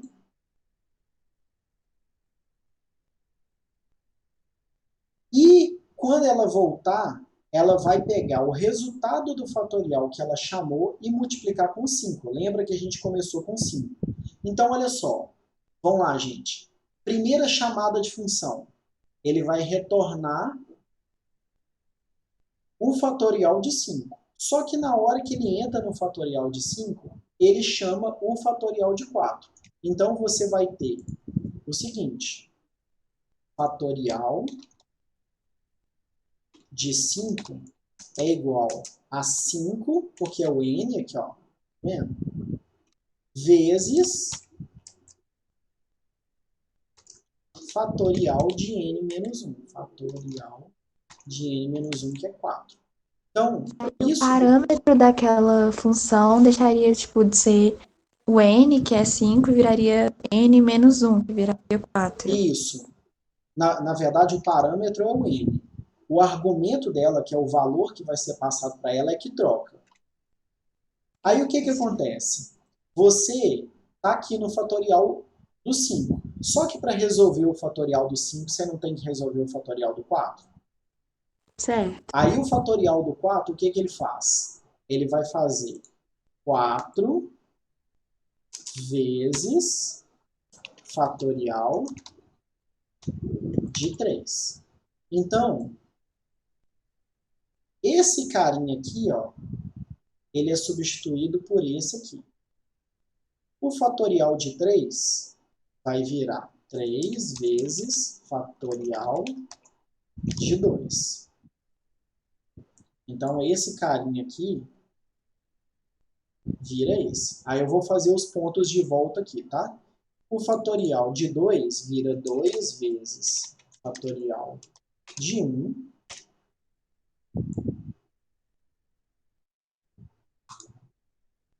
E o fatorial de 1, a gente já viu aqui, ó, que o fatorial de 1, quando ele chega n é igual a 1, então ele já retorna 1. Então o fatorial de 1 é aqui, ó. Aí o que vai acontecer? Quando ele chamou fatorial de 5, ele não fez 5 vezes fatorial de 4? Então ele veio aqui e salvou e virou e falou assim, olha, cara, você tem que voltar aqui, ó. Isso aqui é o endereço de retorno que eu expliquei para vocês agora. Então ele falou, olha, eu estou chamando você, mas você tem que voltar aqui, tá bom? Aí beleza. Na hora que ele entrou aqui, ele fez 4 vezes fatorial de 3 e virou e falou assim, tudo bem, fatorial de 3, mas você tem que voltar aqui. Aí chegou o fatorial de 3, ele entrou, fez 3 vezes fatorial de 2 e falou, beleza, mas você tem que voltar aqui. É aqui que você tem que voltar. E aí depois que chega no fatorial de 2, ele faz 2 vezes fatorial de 1 e ele virou e falou assim, olha, você tem que voltar aqui. Aí ele falou, beleza. Aí na hora que chegou no fatorial de 1, ele já volta. Só que ele vai voltar com o valor 1. Então ele volta para cá com o valor 1. Então ele faz 2 vezes 1. E aí ele não tem que voltar, porque isso aqui não tem um return aqui, ó. Vendo? Ó, o return aqui, ó.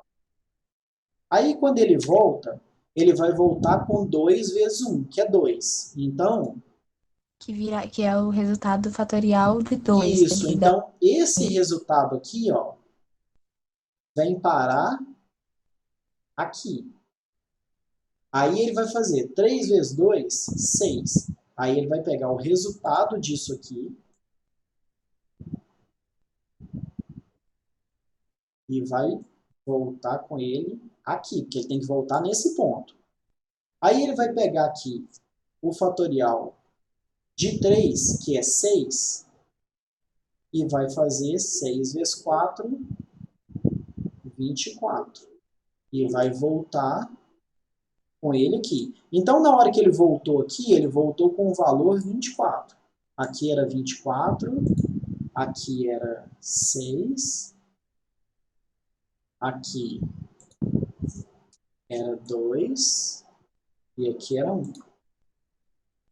E aí, na hora que chega aqui no final, ele fez 5 vezes 24, que é 120. Então, o retorno desse aqui, que eu vou fazer de que cor? Azul que falta. Então, isso aqui volta para quem chamou o fatorial de 5, com o valor 120. Entendeu, Vitória? Entendi, professor. E aí, ó, eu vou fazer ele rapidinho aqui, ó, para vocês verem a pilha. Quer ver, ó? Vou comentar meu main aqui.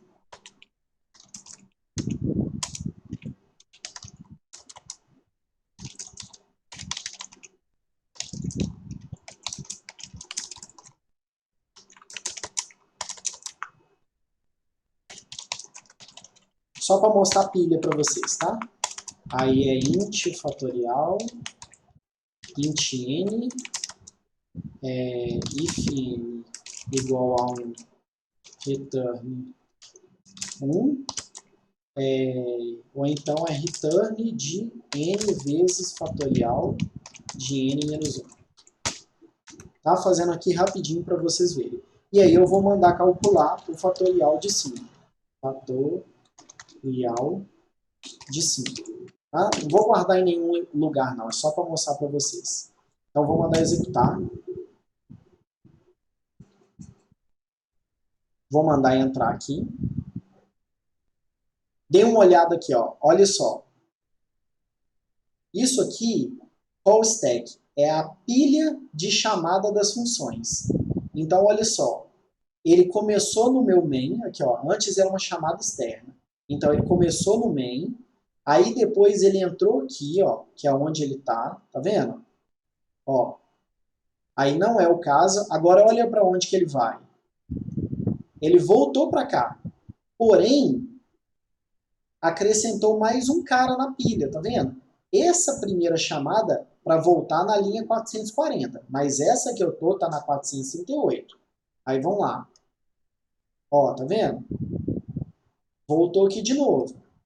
Ó, olha o meu N quanto que já tá valendo. 2, ó. Agora meu N tá valendo 1. Olha a minha pilha aqui de funções. Vou colocar no alto aqui para vocês verem. Aí agora ele vai começar a voltar, ó. Voltou. A minha pilha vai diminuir, ó. Diminuiu. Voltou. Tá vendo aqui, ó? Então a função retornou 1, ó. Agora. Voltou, a função retornou 2. Voltou, a função retornou 6. Voltou, a função retornou 24. Voltou, a função retornou 120. E aí vocês viram a minha pilha aumentando e diminuindo. Era isso aqui, ó. Desse desenho horroroso que eu fiz. Compreenderam? Acho que sim, professor. Uma dúvida. Meio que vai trabalhar. Peraí que Assim, eu não te escutei não, Vitória. Que foi? pode falar. Ah, tá. Entendi. Mas uma dúvida que eu fiquei, tipo assim, a gente vai ter aquele valor base, né? Que é o nosso destino final, digamos assim. Isso, é E onde aí, ele para. Isso, que no caso do fatorial, quando ele chega no 1. isso, exatamente. Aí nesse caso aí, por exemplo, tem n vezes fatorial de aí n menos 1. E aí, quando chegar o fatorial, quando esse n menos 1 for igual a 1, aí vai ser fatorial de 1, faz a operação. Tipo assim, o que eu tô querendo dizer a gente só vai fazer operações dentro desse return ou a gente vai ter que fazer algum outro cálculo nessa função, sabe? Então, eu entendi, mas é porque é o seguinte, se você der uma olhada no código aqui, ó, só tem conta no return mesmo, tá vendo? Não tem conta em nenhum outro lugar. Aqui não tem conta, aqui Em só geral, volta... não vai precisar, não? Então, aí depende do que você está fazendo. Se você pegar o Fibonacci, por exemplo, a conta do Fibonacci tá também no return. Mas não é sempre esse o caso. Tem vezes que você vai fazer um tanto de conta e depois dá um return. Entendi, ok, faz sentido. Quando você estiver mexendo com o negócio de ordenação, você vai ver. Não é sempre no return que ele faz alguma coisa. Entendi, professor, obrigada. O return geralmente é o seguinte, olha, eu já acabei de fazer o que eu tinha que fazer aqui, então deixa eu voltar.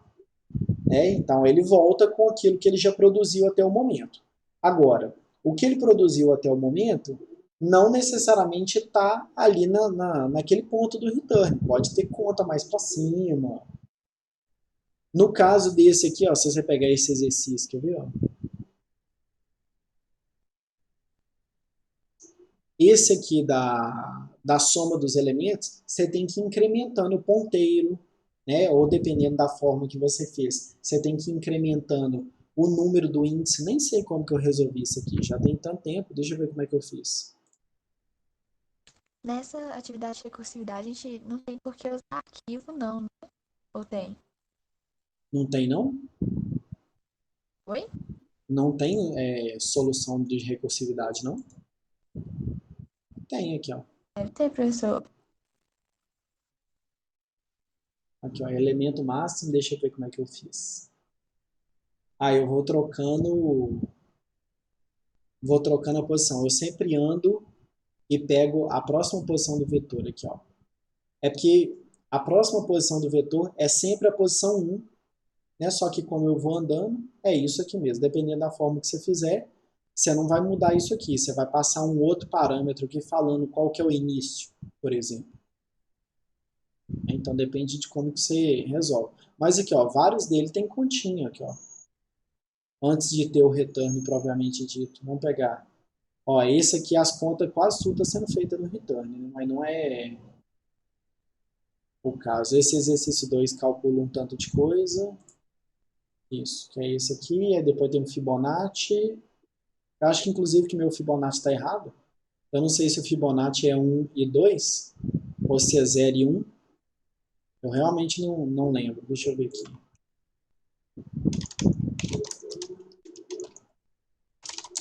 Escrevi Fibonacci errado ainda. 0 e 1, né? Aí, ó, Fibonacci de 0 é 0 e Fibonacci de 1 é 1. E eu fiz Fibonacci de 1. Mas aí o de 2 é Fibonacci de 0 mais Fibonacci de 1, que é 0 e 1. Ah, dá na mesma.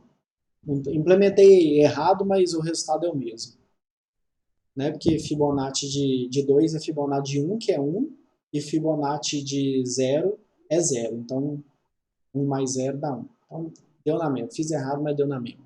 Deixa eu ver o que mais.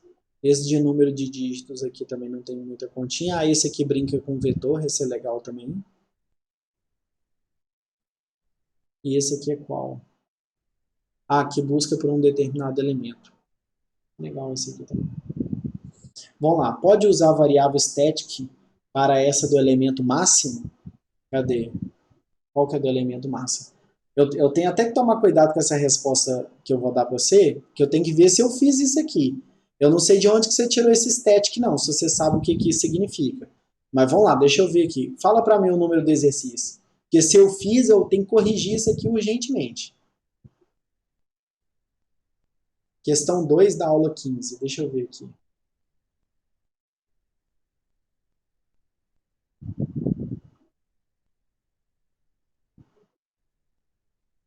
Não tem static não. Beleza. Ufa. Agora é o seguinte, deixa eu te perguntar, onde você viu o static?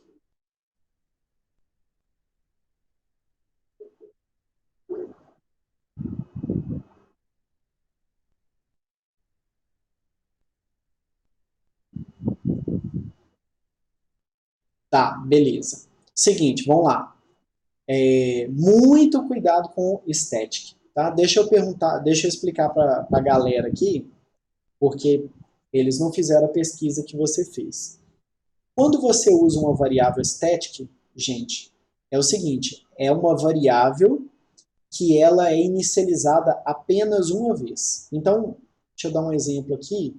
Não vou salvar, mas é só para explicar para vocês. Quer ver? Ó?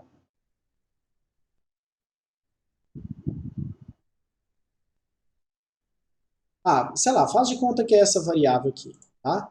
Aí essa variável, ela começa com 3. Vamos supor. Tá? E aí eu fui escrever static aqui. Significa que ela só é inicializada com o valor 3 uma vez. Então, se eu chegar aqui embaixo e fizer n é igual a 4, ele vai trocar n para 4 e a próxima vez que eu entrar nessa variável, nessa função, o n não vai ser 3 mais, porque ele não vai ser inicializado mais. Ele vai estar com o valor 4. Então, vamos lá. O que é uma variável static em C? A variável static em C é uma variável global com escopo local. Ou seja, ela está realmente global, vamos dizer assim, como se você tivesse declarado ela aqui fora, tá? Como se você tivesse colocado ela aqui. Porém, ela só é visível aqui dentro. Então, entra mais ou menos, não é a mesma coisa, mas entra mais ou menos no contexto do que eu falei com vocês, que eu não iria ensinar variável global. Não existe nenhuma razão para vocês estarem utilizando static aqui, tá? A palavra static em C, ela muda de contexto, ela muda completamente de significado dependendo do contexto. Então, por exemplo, se a palavra static está numa função, tipo aqui, ó, significa que essa função ela só é utilizável dentro desse arquivo .c, ela não é exportada na tabela de objetos e ela não pode ser usada externa em nenhum outro arquivo .c, tá? não torna ela global nem nada. Ela vira e fala assim, cara, essa função só é utilizada dentro desse arquivo C, não vai parar dentro da tabela de objetos, que eu não vou explicar para vocês o que é, tá?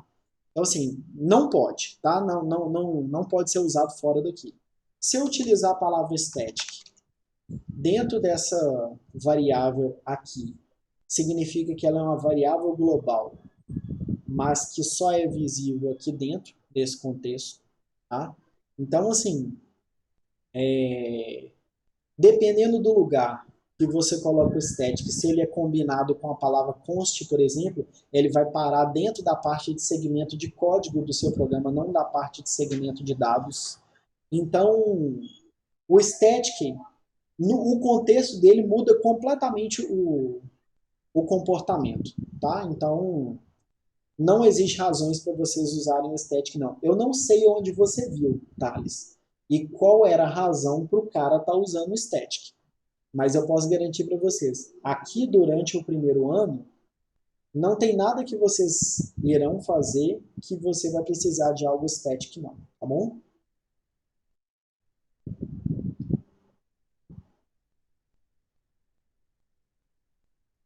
Agora, se você quiser depois que faz um filtro, vira e fala assim, eu achei aqui, o cara estava usando assim. O cara estava usando direito ou não? Aí, se você quiser algum tipo de coisa assim, você me manda, tá? Mas não usa no seu código, não.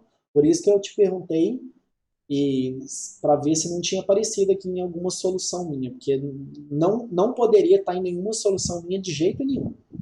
Tá? Eu dar uma vacilada e usar lá na aula, sei lá, 6, um ponteiro, eu dei orelhada. Eu não tinha ensinado o ponteiro ainda. Mas static não pode aparecer em nenhuma solução de nada que eu faça durante o primeiro ano. Então, se apareceu, vocês me corrijam. Professor, essa aula. Só um segundo, Vitória. A menos que eu esteja fazendo isso aqui, ó. Tá? Só para melhorar a minha resposta também. Aqui, ó. Lembra quando eu falei disso aqui? Tá? Isso daqui é uma variável global. Dependendo do jeito que eu declaro uma variável global, tipo nesse caso aqui, ó, tá? É bem comum que eu preceda isso daqui com static const, tá? Para que ele seja uma variável global, só possa ser acessado aqui e não possa ser mudado de forma nenhuma e vá parar dentro do meu segmento lá, específico do meu programa lá que eu quero, tá? Então, se vocês viram isso aqui, nesse contexto, em algum código meu, beleza. Agora, se é variável, igual eu estava mostrando, aí não pode não. Agora fala aí, Vitória. Nessa aula 15 a gente não vai usar nada de arquivos? Na aula 15, não. Beleza, então quando a gente vai usar arquivos para o trabalho só? Isso. Beleza. Inclusive, as aulas, elas estão em ordem diferente. Eu mudei a ordem das aulas, quer ver? Ó? Deixa eu ver aqui. Ele tava não sei qual que era, aquela 14 tava... Tá vendo aqui, ó, a 15 fala que você vai ver arquivo. Isso. Não, eu mudei a ordem das aulas. É porque, para mim, o conteúdo-chave é até a aula 14. Tá? Você tem que saber isso. Aí, recursividade é uma pinceladinha para que você consiga entender ordenação, que é uma introdução para um assunto que você vai ver com mais profundidade no segundo ano. Então, no segundo ano, você vai ver ordenação de novo, só que lá mais aprofundado, lá com cálculo de desempenho e tudo. Entendeu? Então, eu fecho o primeiro ano, vamos dizer assim, ó, só mostrando, ó, tá vendo esse negócio de recursão aqui? Existe. Aí existe onde que vai usar? Olha, primeiro você vai usar aqui na ordenação. Então, eu vou lá e dou mais uma pinceladinha de ordenação. Mas o quente mesmo de ordenação é no segundo ano. Agora, da aula 1 até a 14 é fundamento. Então, você tem que saber da aula 1 a 14. Agora, se você não tiver entendido muito bem da aula 15, estiver dando uma escorregada na aula de 16, é aceitável. Mas da aula 1 à aula 14 são fundamentos. Se você achar que não está bem em alguma coisa da aula 1 a 14, sugiro que dê uma estudada durante as férias. né? Porque senão você vai começar o segundo ano com o fundamento sem estar bem fundamentado, vamos dizer assim. Tá? Então, eu que troquei a minha total revelia aqui, tá? A ordem das aulas.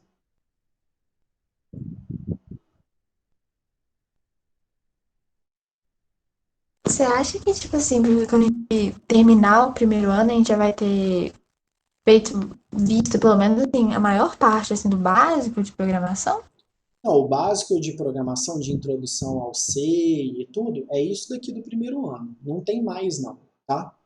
Porque aí depois você vai aprender, são os algoritmos que você vai usar para resolver os seus problemas. E aí, esses algoritmos usam essas coisas. Então, por exemplo, segundo ano, você vai começar vendo fila. Supondo que seja fila, né? Quando eu era o professor, eu começava o ano dando aula e o assunto era fila. Tá? Então você vai ver lá, primeiro assunto do segundo ano, supondo que eu seja o professor, que não vai ser o caso, mas supondo. Então você está vendo lá, primeira aula, fila. Aí fila, eu vou utilizar ponteiros e eu vou criar uma estrutura de dados chamada fila, que é o assunto, e aí eu vou usar a estrutura. Então, se chegar lá no segundo ano, para você poder assistir minha primeira aula, sem ter entendido struct, e sem ter entendido ponteiros, e sem ter entendido alocação dinâmica, você não consegue assistir a aula de fila que eu dou. Entendeu? Mas de básico mesmo, é isso aqui do primeiro ano. Aí, segundo, na verdade não é fila, não, é lista, tá? Aí primeiro assunto é lista. Aí segundo é fila. Fila é um tipo específico de lista. Então se você entendeu lista, você tira de letra fila. Aí depois é pilha. Pilha é um tipo específico de lista. Se você entendeu lista, você também tira de letra. Só que acontece que entenda que para poder fazer a fila e a pilha, você tem que ter feito a lista, e a lista você tem que ter entendido estrutura, ponteiro e alocação dinâmica. Senão não sai. Entendi, professor. Mas vamos dizer assim, de coisa nova de ser mesmo, não vai ter muita coisa mais não. É só isso aqui, aí depois é ir aprimorando. Porque aí, vamos supor, não é o caso, tá? Mas é só para explicar, porque quando vocês estiverem trabalhando com thread, vocês vão estar trabalhando em outra linguagem de programação. Mas quando chegar no momento de trabalhar com thread, você vai ver que o seu programa ele pode estar em vários pontos diferentes. Então você vai ter um pedaço que está numa função, um pedaço que está na outra, e aí você tem que arrumar um jeito de fazer eles conversarem. Aí, em C, tá? Uma maneira comum de threads conversarem é através de variável global. Então, não tem razão para você usar variável global em C comigo durante o primeiro ano. Mas se eu tivesse dando aula no segundo ano, dando um assunto de thread e usando a linguagem C, aí você chegaria no contexto de usar uma variável global. Então você vai começar a trombar nas outras coisas só porque você vai tendo que buscar soluções para mais problemas, né? Porque aqui a gente está fazendo só a base do nosso conhecimento. Mas dependendo da solução, eu tenho que guardar em banco de dados. Então, se eu tenho que guardar em banco de dados, eu vou ter que criar o banco de dados. Se eu tenho que criar, então eu vou usar uma estrutura de árvore, vou usar hash. Isso tudo é assunto do segundo ano.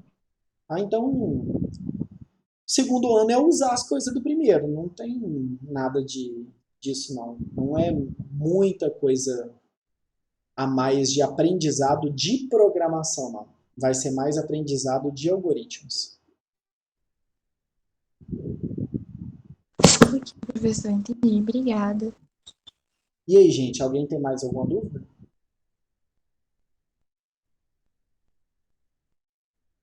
Professor, Ah, assim, é uma questão assim do meu código. Que, tipo assim, eu uso o Visual Studio Code.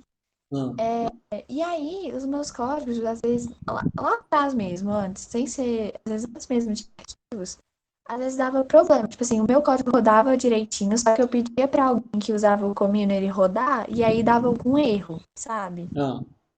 E aí, aí, tipo assim, eu levei isso pro Márcio, aí o Márcio falou assim, usa o compilador online pra meio que tirar a prova e tudo mais. Só que agora a gente está tratando com arquivos, então fica mais complicado. Acho que nem dá, né, na verdade, para usar no compilador online. E aí, no meu VS Code, tá rodando direitinho, tá funcionando tranquilo. Eu sou aluna do Márcio, inclusive, pra avisar. E aí tá rodando direitinho. Ele deve estar aqui, eu Só acho que que ele está aqui escutando a gente. Ah, tá. Eu levei a situação pra ele. A gente tá conversando lá no Classroom, mas vou perguntar pra você também, né? Só que aí no Community ele não tá rodando, só que no meu tá tranquilo. E Então, aí, aí, vamos lá, deixa eu falar com você. Se está rodando no Code e não está rodando no Visual Studio Community, provavelmente você está fazendo alguma coisa errada. E aí eu vou te falar por que que eu tenho esse sentimento. O Visual Studio, né, que é esse que eu uso, o Community, etc., ele tem uma série de coisas que ele cerca o cara, entendeu? Que ele vai, vamos dizer que monitorando o que você está fazendo ali, porque ele está analisando o seu código, ele tem um depurador muito pró, vamos dizer assim. E lá o community, não, o cara ele simplesmente chega ali, dá uma compilada, talvez esteja configurado o seu community para usar GCC, né, que é aquele através do MingW lá. Não sei se é, tô só supondo, tá? Então assim, não é nem o mesmo compilador para a maioria dos casos. Então você foi lá, compilou e etc, rodou lindo, tá? Rodou lindo por quê? Porque ele está deixando você fazer toda a arte que você quer, e aí você não trombou em nada que é explosivo. E aí você tem o sentimento de que está rodando bem, mas na verdade ele pode não estar rodando, correto. Tá? Agora, lá na hora que você roda no Visual Studio, aí ele já fica ali ó, de olho no que você está fazendo. E o compilador dele é bem mais rigoroso com as coisas que você deixa fazer, principalmente a ferramenta de depuração. Então você foi lá e alocou espaço de 10 e escreveu no 11, ele vai virar e falar, ô filhão, aí não, né? Você pediu 10 e escreve no 11. Agora, dependendo professor, do que você compilar lá no GCC, ele vira e fala assim, beleza, vai com Deus, entendeu? E aí lá na frente, sem conta o cão, porque o negócio vai dar pau. Quanto mais seu programa vai crescendo, maior a chance dele explodir lá na frente. Por conta de um erro que não foi tratado lá atrás. Então acredito que seja realmente uma falha no seu código. tipo assim, eu não tenho baixado o Visual Studio Community, eu tive que pedir pro meu amigo pra ele rodar o meu código. E aparentemente fala que algumas variáveis não foram inicializadas. Ah, Fica bem tipo, normal. Bem normal. só que foi inicializado. Então, aí você tem que ver. De repente, não foi não. Se ele está falando que não foi, é porque não foi. Eu declarei lá tudo direitinho, eu tava.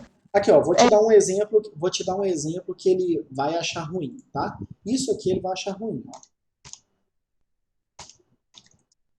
Faz de conta que eu tenho uma função qualquer aqui, tá? Ó, a função em si não interessa. Aí você chega e vira e fala assim, ó. Aí você faz tal coisa aqui, sei lá, se uma outra condição,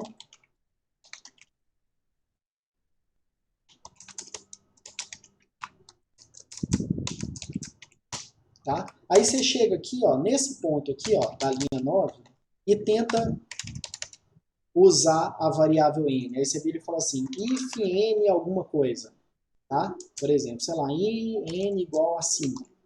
Ele não deixa você passar dessa linha aqui, ó. Ele vai falar que sua variável não está inicializada. Por quê? Porque ela só está inicializada nesse caminho aqui, ó. Existe um caminho, que é o caso do if ser falso, que a sua variável não é escrita. Então, ele não sabe, o programa não está rodando. Então, existe um caminho que não passa por n igual a 4. Consequentemente, sua variável não está inicializada e ele não deixa rodar essa linha aqui. Entendeu? Agora, se você vai lá Tava e... falando também de algumas variáveis de arquivo, sabe? Igual file, pointer, arquivo, aí falava que essa variável não estava sendo inicializada.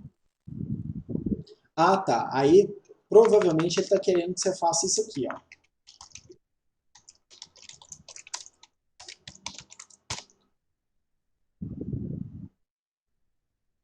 Entendeu? Depois faz Mas, esse teste aqui. Que aqui você está inicializando ela na declaração.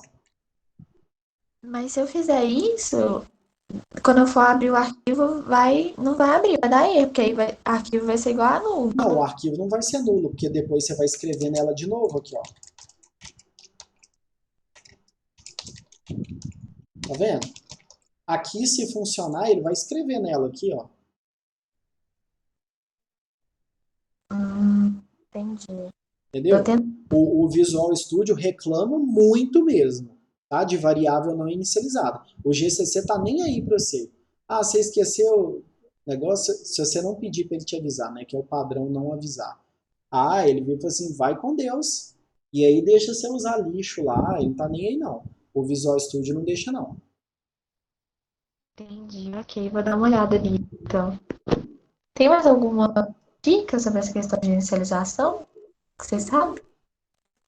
Não tô lembrando nada de cor, não. É porque é o seguinte, tem algumas coisas que a gente faz há tanto tempo que eu sempre inicializo, então ele nunca reclama que a minha não tá inicializada, sabe? Entendi. É uma coisa que já virou hábito meu fazer. Ele tá sempre inicializado. Você quer que eu vou Olhada fazer nisso, então. coisa. Obrigada, professor. Mas se você tiver algum exemplo específico, vira e fala assim, olha, esse código aqui, meu, tá? Não compila no Visual Studio. Aí você manda ele para mim, que aí eu viro e falo assim, olha, ele não está compilando por causa disso, disso e disso. Entendeu? Você vira e fala assim, olha, compila no Visual Studio, ó, no Visual Code, online lá também, mas aí no Visual Studio não. Aí eu te falo qual que é a razão dele. Beleza, então. Vou dar uma olhada, vou tentar mudando essas coisas que você falou e o Márcio ali no chat também. O Márcio complementou um negócio ali. Deixa eu ver o que ele leu, que ele falou ali embaixo. Se não me engano, se esquecer do e-comercial no F-Read ou F-Write também aparece essa mensagem. Não sei dizer assim de cor, não. Mas é um caso que pode ser testado aí. Eu vou olhar isso, aí se persistir, eu falo. Tá. Ah, eu acho que nem vai dar tempo, porque a entrega é da 14 para hoje, então. Mas obrigada, professor, de qualquer forma. Não, mas aí você pode aparecer em outro contexto. Você me manda assim mesmo. É, tá bom. Obrigada. E aí, gente, alguém tem mais alguma dúvida? Porque assim, a hora da aula mesmo já acabou, né? Faz tempo. Vou fechar essas coisas.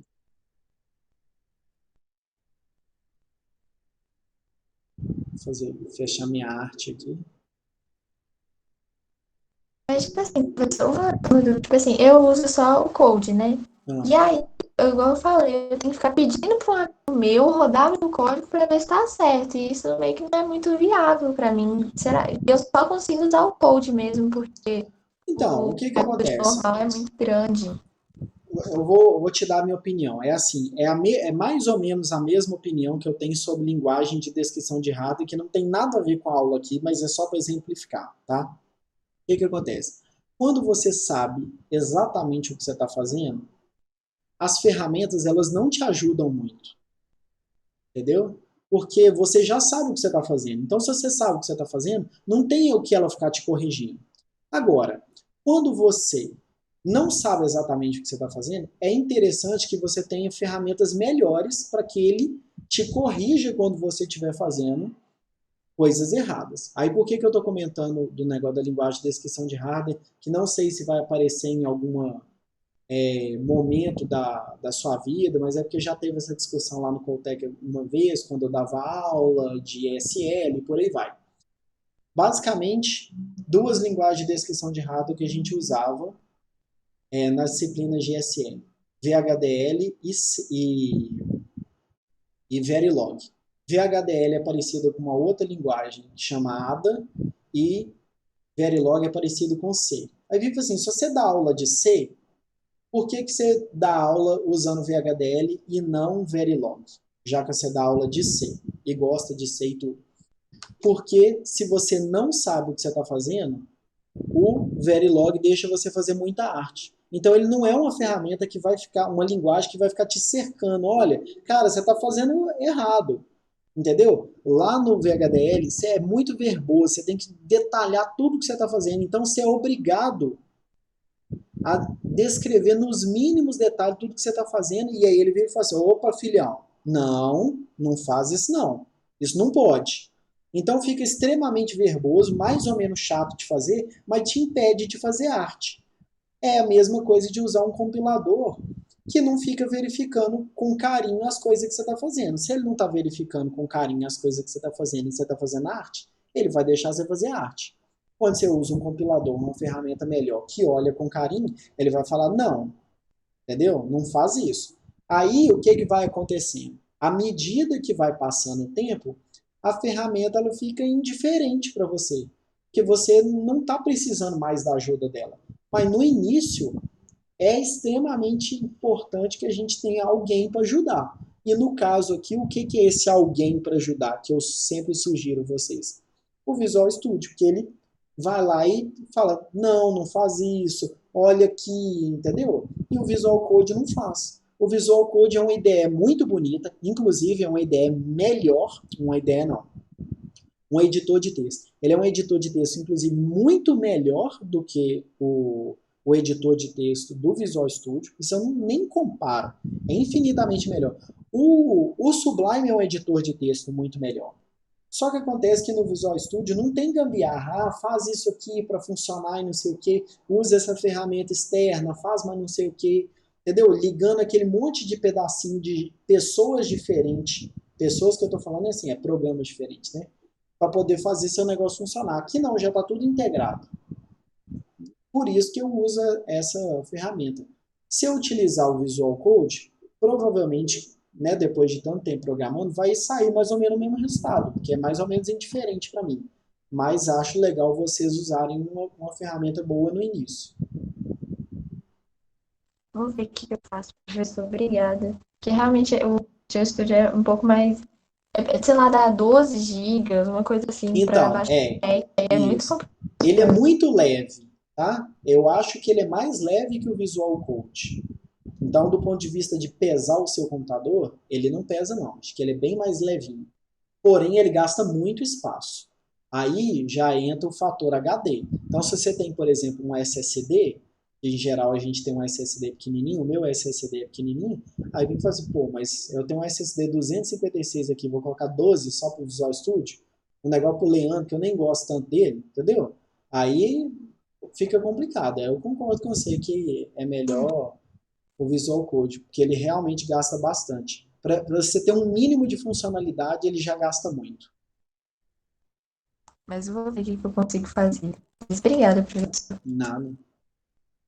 Gente, então vamos lá, vamos encerrar aqui nossa última aula dessa primeira etapa do módulo 3. E aí, lembrando, né, daqui uns dias eu ponho aí para vocês o negócio do trabalho, e aí dá uma passadinha de olho nele, e fala assim, deixa eu ver aqui, não vou fazer agora não, mas deixa eu começar a pensar com carinho. E aí, em janeiro, a gente volta com a ordenação e a implementação do trabalho. Beleza? E aí, se tiver dúvida, deixa de mandar e-mail não, igual eu vi ali, ó. Como já tem 9, e quando eu comecei a aula tinha 6, já tem mais 3 e-mails ali para eu olhar e responder daqui a pouco. Tranquilo? E não deixe de responder o negócio lá que a escola pediu não, hein? Tá bom, gente? Pode deixar. Obrigada, professor. Até Então, uma outra. até mais, gente. Até janeiro ou algum momento anterior, se for o caso. Parar de gravar aqui. Até, pessoal. Tchau, tchau.